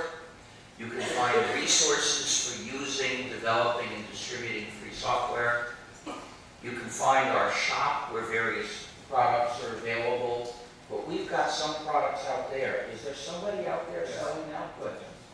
So for instance, you can buy this little GNU head button for 10 lei. And this sticker that says gnu/linux inside, which is also 10 lei. So this supports the free software movement. You can also just make a donation either to the Free Software Foundation or to the next Collaborator Conference next year. And you can also become a member of the Free Software Foundation. Since I'm here, you have an opportunity to join paying your dues in cash. But if you do internet payments, you can join through FSF.org at any time. Now it's time for to present my other identity.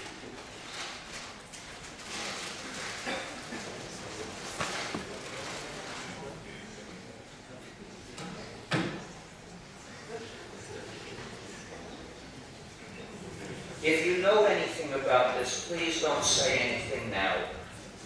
Let it be. Don't give a spoiler. It's only going to be a minute before people see.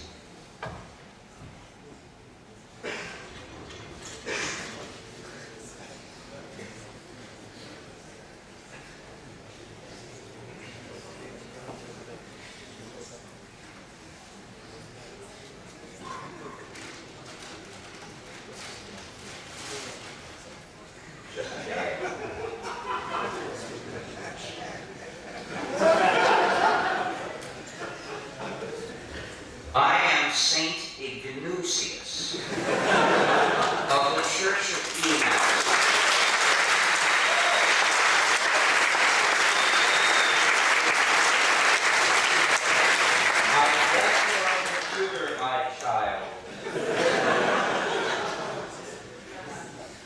Emacs started out as an extensible text editor that I had written, but was extended so much over the years that it developed into a way of life for many users, as they could do all their computing without ever leaving Emacs. And then it became a church with the launch of the news group called .Emacs, which you might find amusing to visit. In the Church of Emacs, we have a great schism between several versions of Emacs. And we also have saints, but fortunately no gods. Instead of gods, we adore the one true editor, Emacs.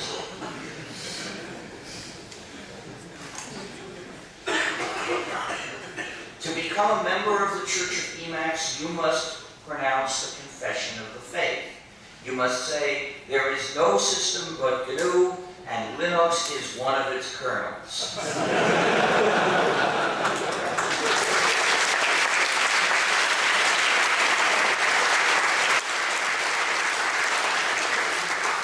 Then, if you become a true expert, you can celebrate that with our ceremony, the Bar Mitzvah, in which you chant a portion of our sacred scriptures.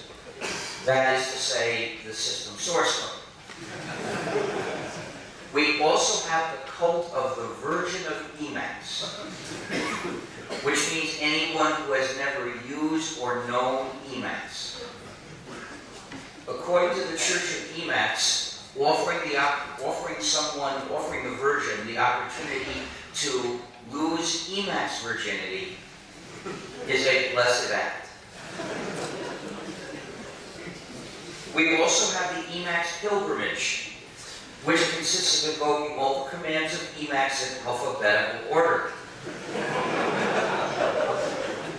There is a breakaway Tibetan sect which claims that it's sufficient to invoke them automatically under the control of the script. And they do this repetitively thousands of times, but the Mother Church holds that to gain spiritual merit, you must type them by hand. The Church of Emacs has advantages compared with some other churches. For instance, to be a saint in the Church of Emacs does not require celibacy. But it does require living a life of moral purity. You must exorcise whatever demonic proprietary operating systems have possessed computers under your control and install in their place a wholly free operating system, and then use and install exclusively free software with and on the system. If you make this vow and you live by it, then you too will be a saint, and you'll have the right to wear a halo, if you can find one, because they don't make them anymore. There is a traditional rivalry between Emacs and the other editor, VI. So people sometimes ask whether in the Church of Emacs the use of VI is a sin. It's true that VI is the editor of the beast.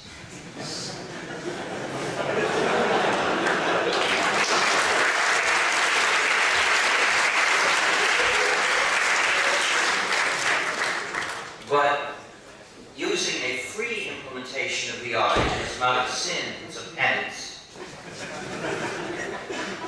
A few years ago I went to China and some VI users proposed to find me and attack me. I was stunned, but apparently violence begins with VI.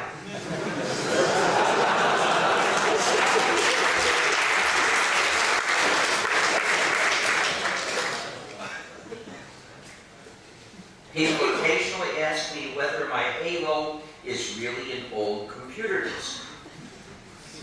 This is no computer disk, this is my Halo. But it was a computer disk in a previous existence. So thank you.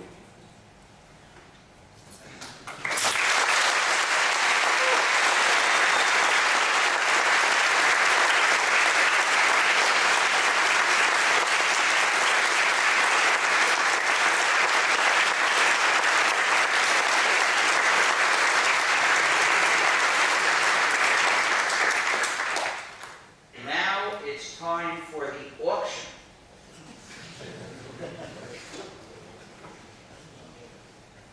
Oh, by the way, I should mention that out there, in addition to the table where we're selling these products, there's also another table of stickers. The stickers are gratis. Please take as many stickers as you can put to good use. Good use means put it in a place where it will stay for some time and people will see it, and it will help promote the free software cause or the GNU system. Please don't put it on your shirt today because it won't stay there on your shirt for very long. It will be basically wasted. So please take stickers. You know, take 10 stickers if you can use 10 stickers. Take 20, just as long as you can use them. So this is an adorable GNU that needs a home. So I'm going to auction it for the benefit of the Free Software Foundation or the Free Software Movement. And if you buy the GNU, I can sign a card for you. If you have a penguin at home, you need to get a GNU for your penguin. Because a penguin can't hardly do anything without a GNU. There should never be a penguin without a GNU. We can accept payment in cash with a bank card if it can make international purchases by phone, or with Bitcoin if you have something here to make a payment with and show me. Or is there an ATM, a bank machine near here? Yeah, so you can.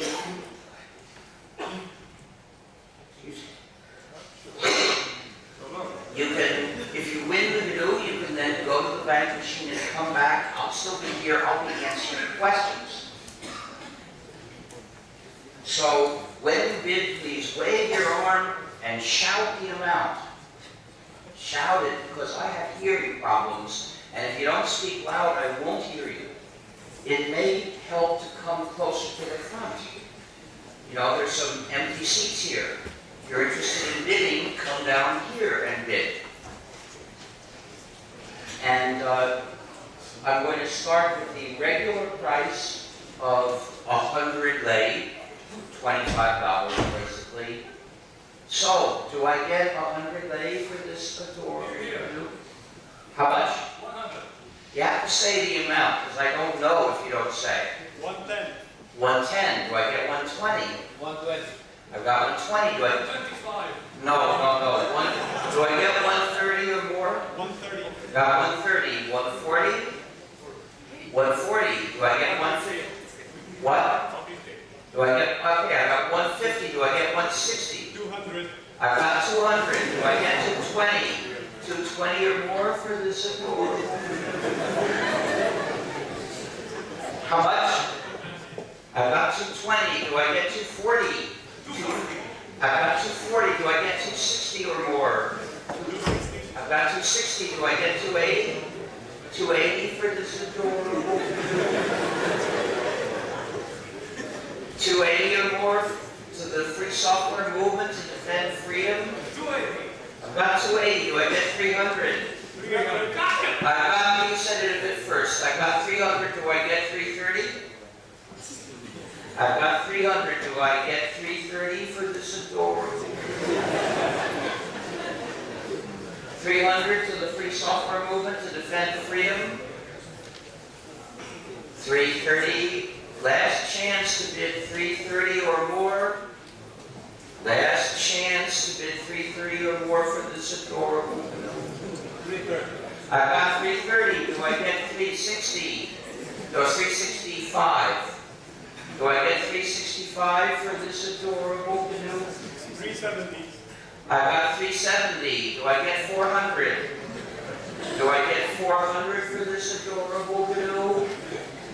400 lei to the Free Software Movement to defend freedom.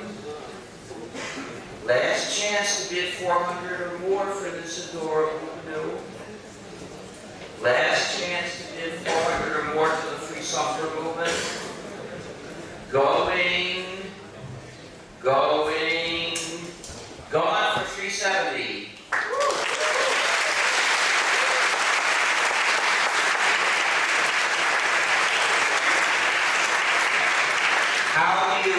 pay?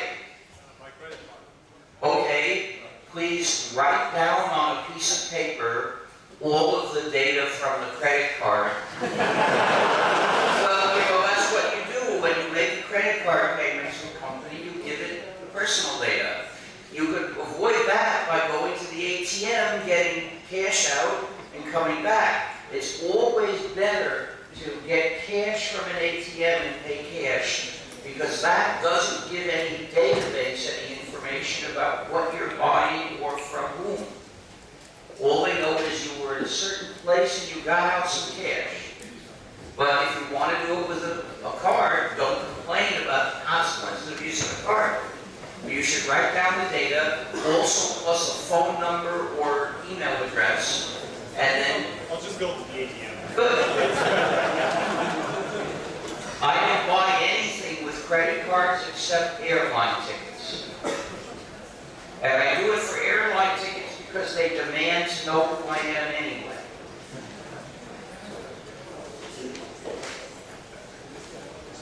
It's really important to defend the use of cash by pushing back against anyone that pressures you to use a credit card. It also helps you save money because when people are using some sort of automatic system to pay, they don't really emotionally grasp that they're spending money. So it's easy to let the money just go out. When you're spending physical money, you see that you're spending money, and you're more able, most people are more able to resist. Of course, you still can buy what you decide to buy. It doesn't stop you, but it helps you decide not to buy things you don't really want. So, now it's time for questions. And I still have hearing problems. I urge people who want to ask questions to line up over there, make a queue. And one advantage of this is it's more efficient. We don't have long pauses between questions. And another advantage is it's fair. You get on the queue in a certain order and you get called on in that order. You don't have to hope you'll be recognized. So could you please with the microphone, could you please stand over here? And, don't go up. Stay here. Are you someone who wants to ask a question, or are you a person here to help others ask questions?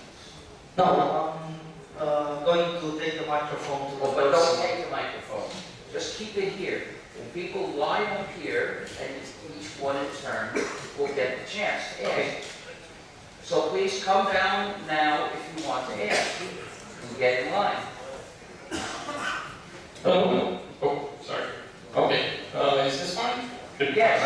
Right? Okay, so, well, I'm going to be that guy that criticizes, your talk, and not by what you said, but what you didn't say, what you excluded from your talk. For instance, if you look into this auditorium, you'll find what? At some point there were 400 something people, at the very least, right? And most of them either work in the programming domain or they will be working in the programming domain, right? And it is, they are subject to some social inertia that is outside of the field of the software. I can't magically make the problems go away.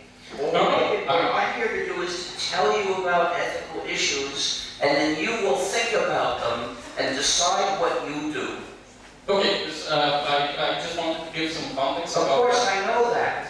Do you think I don't know that? Everyone here knows that. That's where I will have to disagree with you. I find it very important that you also have to mention putting the broader context into the problem, right? Since all of us, probably work, from up to 8 hours a day. At least in my case, all the software that I myself write in my free time, I make it free. But then I have to be, a wage slave in my Well, daily life. I wouldn't such job. I have rejected such jobs on principle, for reasons of conscience.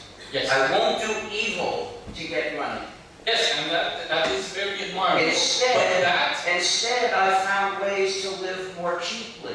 Oh, and that's very Because the admirable. cheaper you can, look, you don't have to agree with me, but basically what you're trying to say is the way things are, it is silly to even suggest they could be different. No. Okay, there's a current that sweeps people along in a certain direction, and why even try not to go in that direction? That's what you're saying. No, what I am saying is that you need to connect the free software movement to other social liberation movements. That is what I'm saying. I don't know.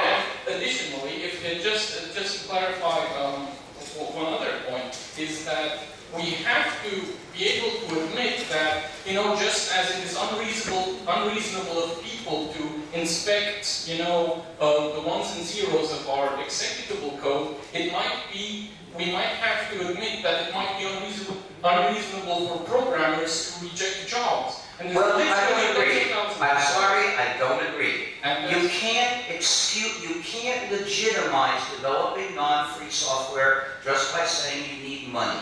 Because if you could, then thieves would say the same thing, and corrupt politicians would say the same thing. They'd say, I have a family to feed, so that excuses me to cheat the state. That excuses me to take people's things. No, I don't think it does. Of course, you may disagree with me.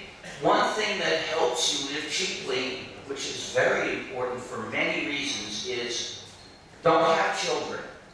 The most important reason for this is global heating. The main decision any individual makes about how much to contribute to global heating is how many children to have. More children, more global heating in the future. And the effect of this outweighs all the other decisions you are likely to make in your whole life. And the other reason is, what's going to happen if you have children today? What's going to happen to them in 50 years when the world is swept by wars and hunger due to global heating? Right? Think about that. I think it's for the sake of the potential people we might create. We shouldn't do that.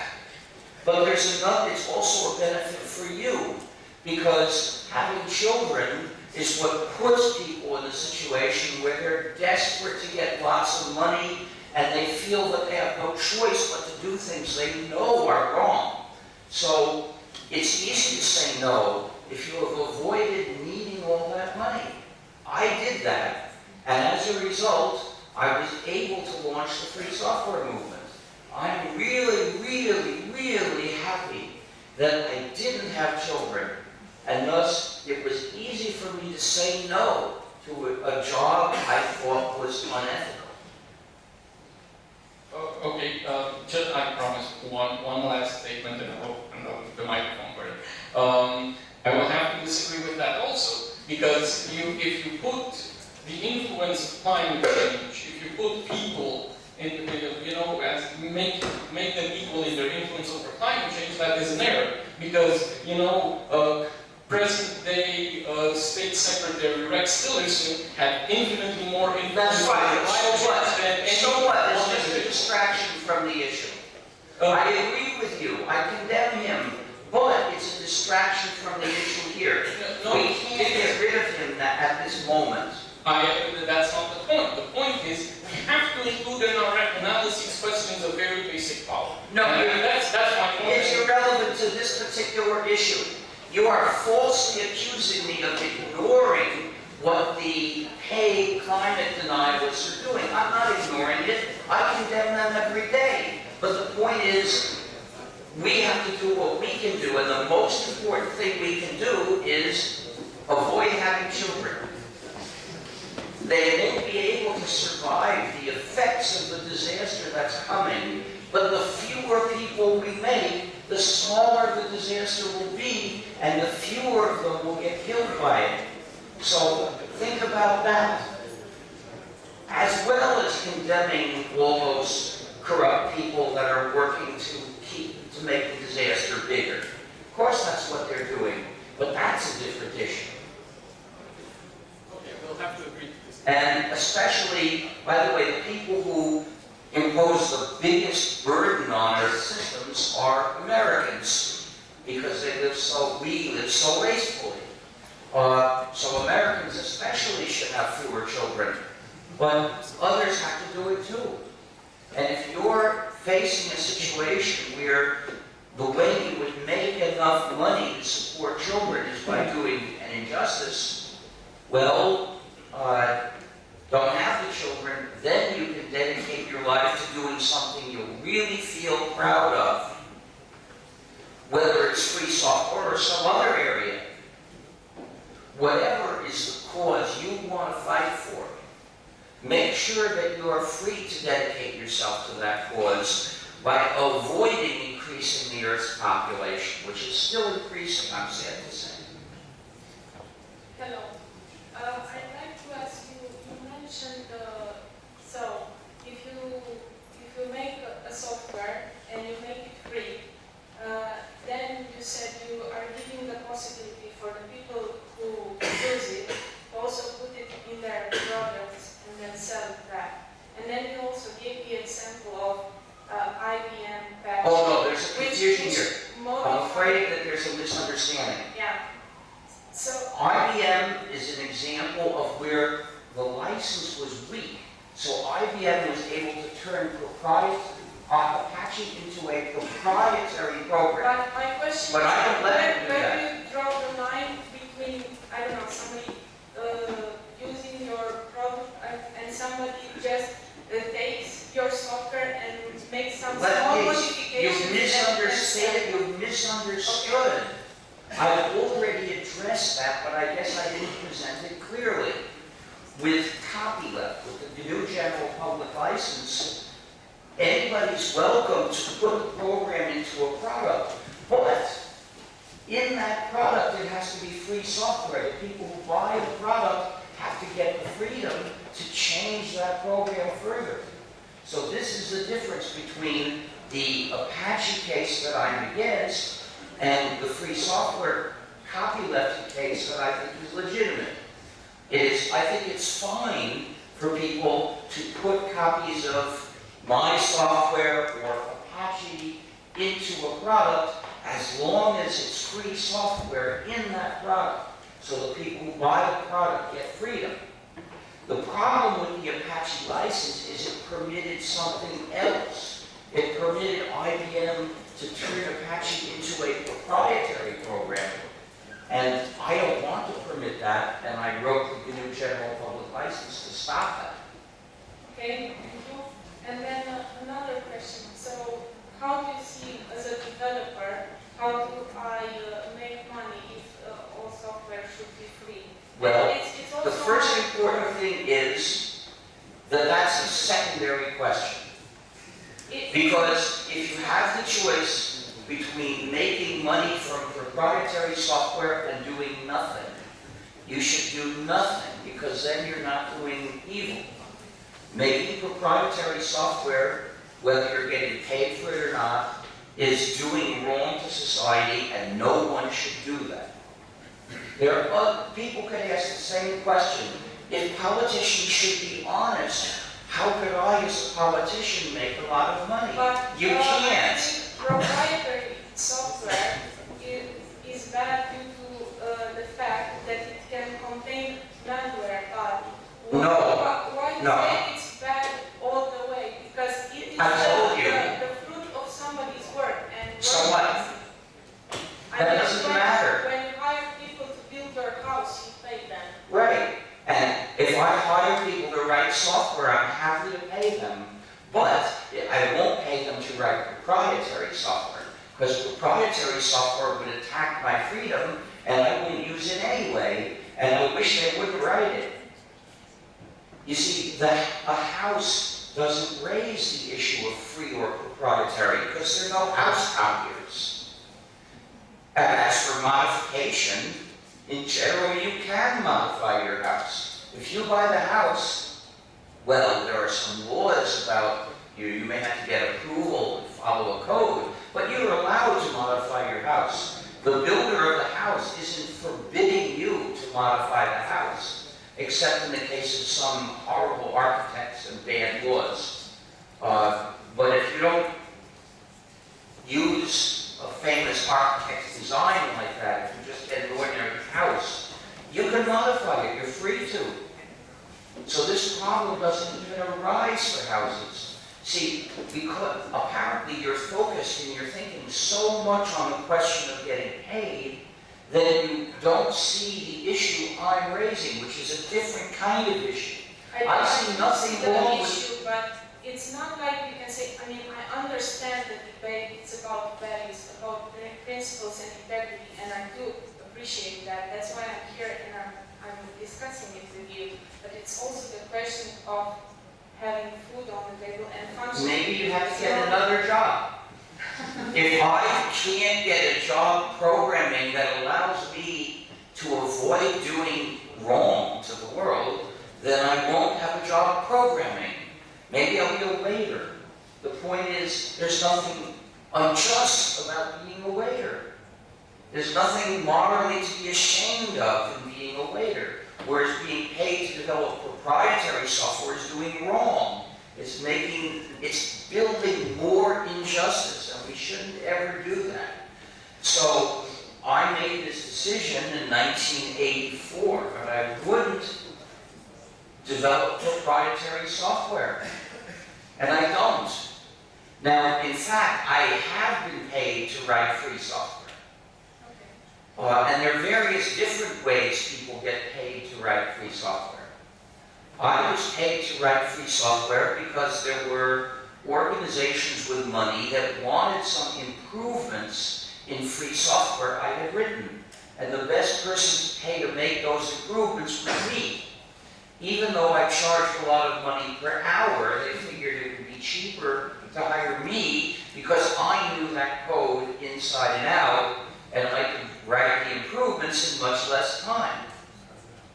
And so that's how I made money in the 1990s. In fact, I made so much money that in some years I turned away work. I discovered I could make enough money in 7 weeks of paid work per year. Now, enough money means 1/3 to spend, 1/3 to save, and 1/3 for taxes. Right? Once I was saving an amount equal to what I needed to spend that year, I thought, why do any more paid work? I could have, it wouldn't have been wrong, but I didn't need to. And there were all these things I wanted to work on for the cause. So yes, I needed to make some money. I made more than enough money, twice as much as I needed. And then I said, oh, I won't do any more paid work now.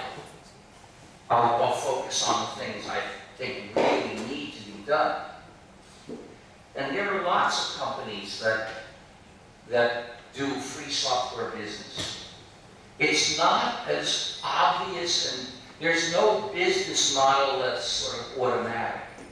Could you say some companies that are here Well, in Romania? Do you know? I don't know any companies in Romania that do software development. Sorry, you can't expect me to know that. Okay, and thank you for sharing your perspective. If you are working in the community, you will see from time to time job offers. And eventually, if you're looking for one, you'll find one. Of course, it helps to be willing to take a lower salary because part of what you're getting is the right to not do wrong to people. Yes, thank you. Okay, got the money? Yes. Can I ask a question? Yeah. Well, I'm going to ask this due to lack of my knowledge, but when it comes to operating system, there's a free alternative. But what's the same alternative for chipsets, for example? For what? Chipsets. I mean, there are... Oh, right. Well, hardware is a different issue. Yeah. Here's why. Because we can't change chips and we can't copy chips. In theory, in some theoretical sense, you could, 2, 3, 4. You gave me 4 seconds. Okay. No, I'll do that at the end after the questions. But it's your, I can't do it now. Questions, I don't want to keep people waiting for signing. So I'll sign it when the questions are finished. So in some theoretical sense, chip designs raise the same issue. But you can't look purely at a theoretical issue and ignore the practical limits. As long as we depend on using chips that are mass-produced in a factory, we can't have control over them. And that is bad, but we have no way to solve the problem now with today's technology.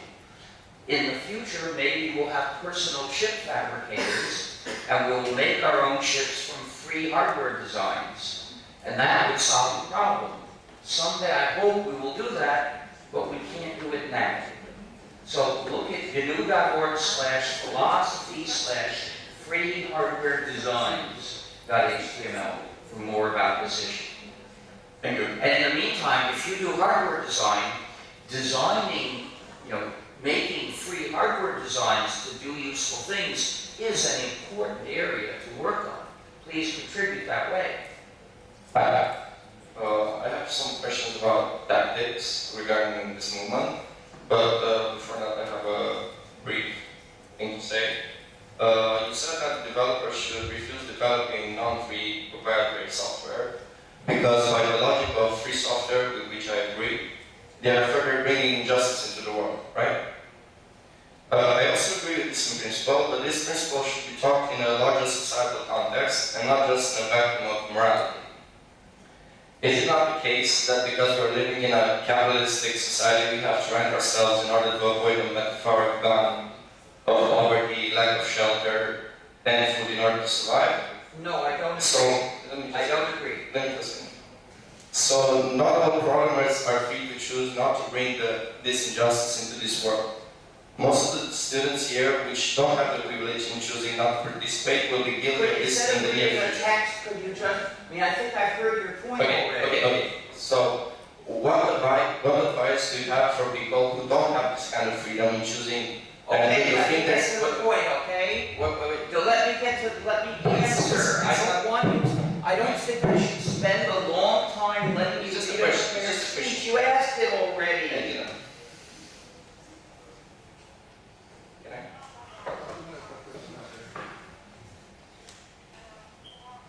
Go ahead, finish. So, what advice do you have for people who don't have this kind of freedom in choosing, and do you think there's a middle road between participating? There is no middle road. There's no middle road. Either you're developing non-free software, which is building injustice, or you're not. Now, you don't have to choose between those actually, because you don't have to be a software developer. You could do something else. Most people are not software developers. And that doesn't mean they're all dying. And when you're asking about, you're making a similar all or nothing choice between two extremes when you talk about capitalism. There are many kinds of capitalism, and they're not all the same. The US was a capitalist country in 1970, and it's a capitalist country today, but there are very different kinds of capitalism. In 1970, the US was a democracy, and the people, well, tough on you.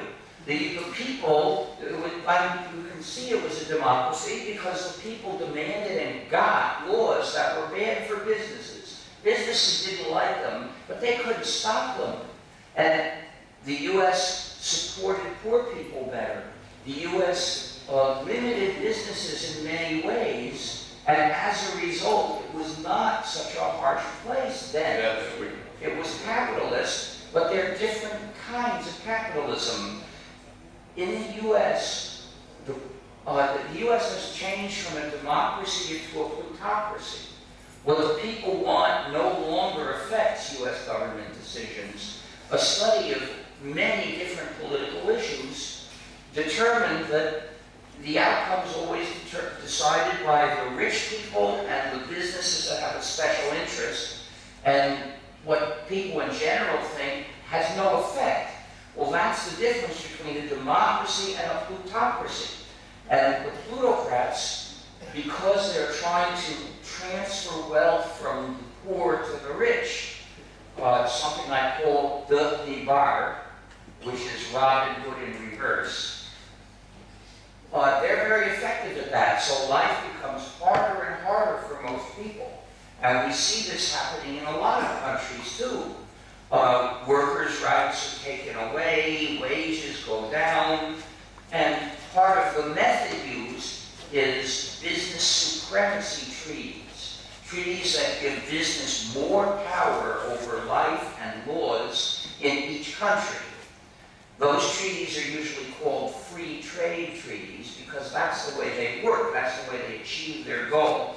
But the real goal is to transfer power from the state, which in form is democratic, to the businesses, which don't even try to be democratic. So, if we are disgusted by this, which I am, that doesn't mean we have to get rid of capitalism. It means we need democracy again. We need to reduce the power of businesses over decisions. We don't have to eliminate private business, but we do have to stop private businesses from dominating our lives and our laws.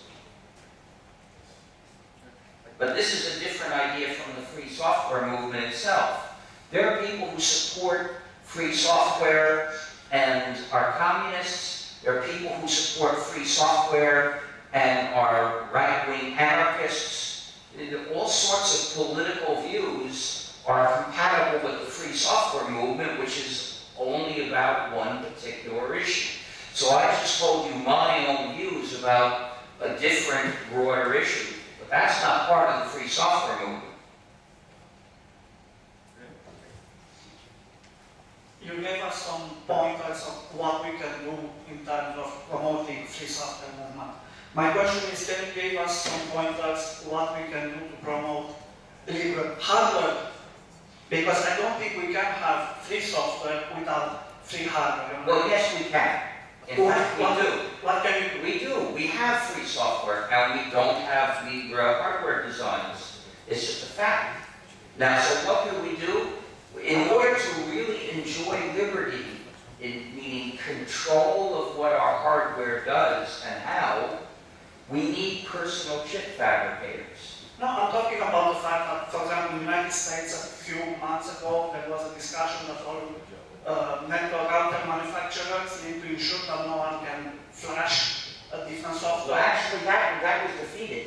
It was defeated? It was defeated, yeah. And I hear of car manufacturers that you cannot... I can't hear the words you're saying. I hear of car automobile manufacturers that you cannot repair your car without...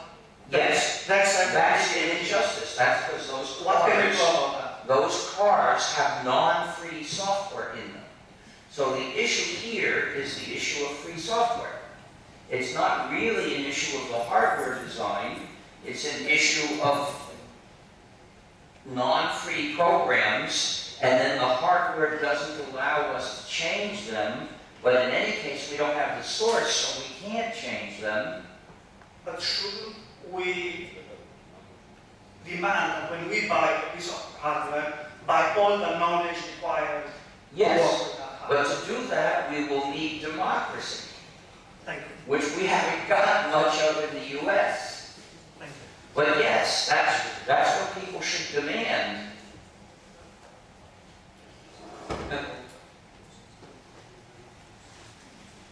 But I should point out that at a certain level, embedded software makes no difference. I have a microwave oven. I don't know whether there is any software in that microwave oven, because I can't tell. Maybe it has a processor running software. Maybe it has a special purpose chip. After all, they made millions of them. Maybe it was economical to make a special purpose chip to run them. That's an internal design decision that has no effect on me, and therefore it makes no difference to me. So when a program is embedded enough, and if the device doesn't talk to anything else, then it makes no difference whether it's circuits or a program, and we don't need to care. So look at gnu.org/philosophy/free hardware designs about HTML for everything I have to say about hardware designs and freedom. Hello. You said that the programs which are not free software spy on people. Now, with this... Many of them do. I won't say every one of them does. Yes, a lot of them does. But I agree with this with you 100%. And now my question is, what do you think that will happen in about 50, 60, 70 years from now? These problems will be... I have no idea. Maybe even worse, or there will be some kind of revolution? Either one is possible, I suppose. It depends on us. It's a mistake to ask me what I think will happen in the future, because I don't know. I only see some possibilities. And I see both of those possibilities. So you think... Which one happens is up to you. You, by deciding what you do, make those possibilities more or less likely. But I'll tell you, what I'm afraid of is that in 60 or 70 years, no more computers will be made because globalized high-tech industry will have collapsed because there will, due to global heating creates wars. And a globalized manufacturing system is fragile. A few years ago, for a while, all manufacturing of disk drives was shut down because there was a flood in Thailand and all the disk drive plants were there and they were unable to function. Well, the flood ended after a while and they went back to work. But my point is that if there are enough civil wars around the world, globalized manufacturing might collapse forever. Thank you. Hello, I have a question. What is your opinion on internet piracy? I don't think it exists. Pirates don't use the internet, they use guns and ships. I understand. And another... But if you were talking about sharing copies of Yes. public works, calling that piracy is propaganda of an oppressive party. Please don't call it that. That was its common name. And also, what is But your intellectual its property? name. That's really important.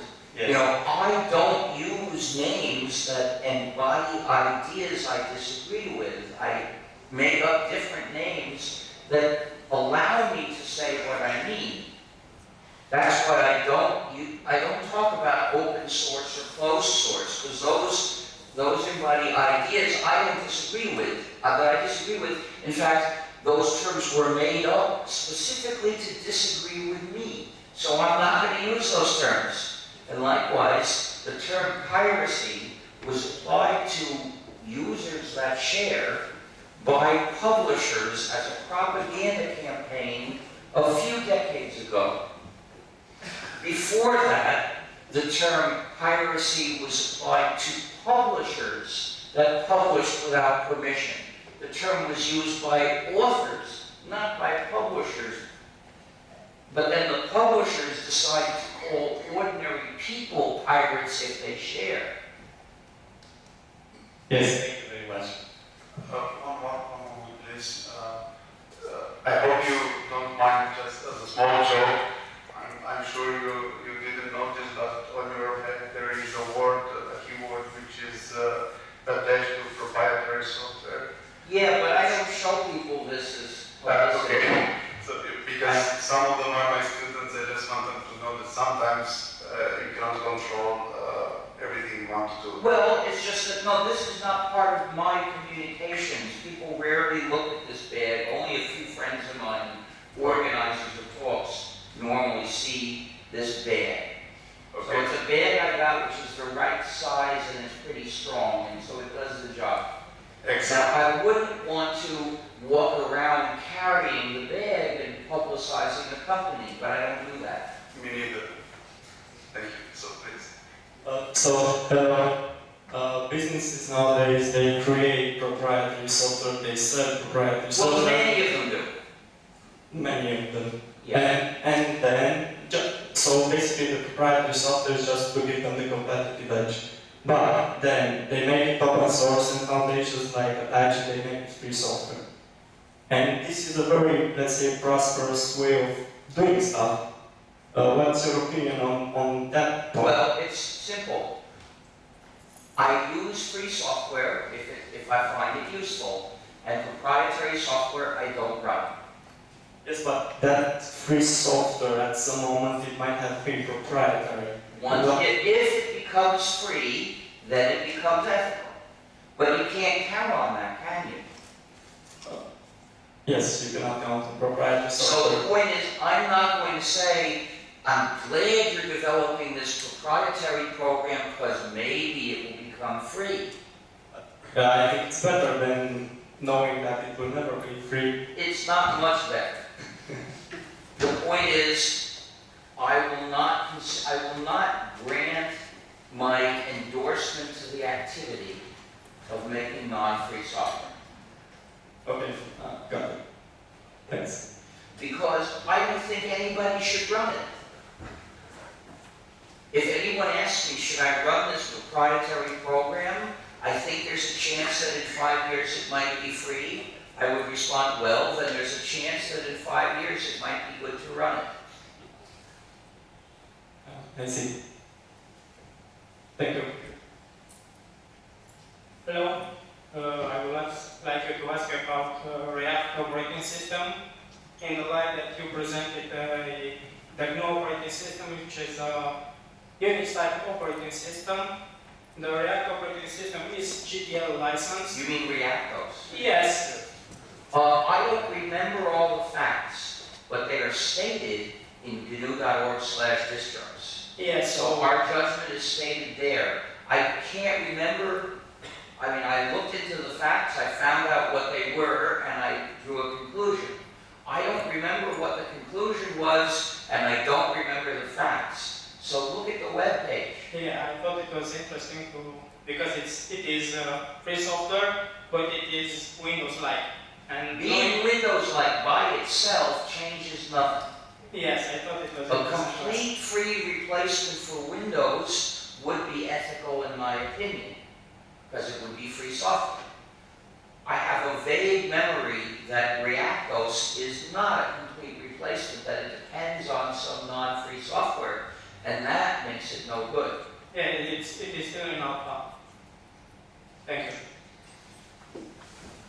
Thank you. Okay. So, one last question is, when will you consider to come back here? I don't know. Okay. In a few years, I suppose. Okay. But I like to come to Collaborator from time to time, but I can't promise to come every year. Okay. So, And as for coming back to Timișoara, well, again, that's, each time I come to Romania, I give a few talks, but there are a lot of places that maybe I should give a talk. And so they shouldn't be the same places every time. yeah, okay. Thank you very, very much. Unfortunately, there's only one of me, Can I ask? and there are no person, in a moment, there are no person copiers. So what we need is other speakers. Invite other speakers at other times. Thank you.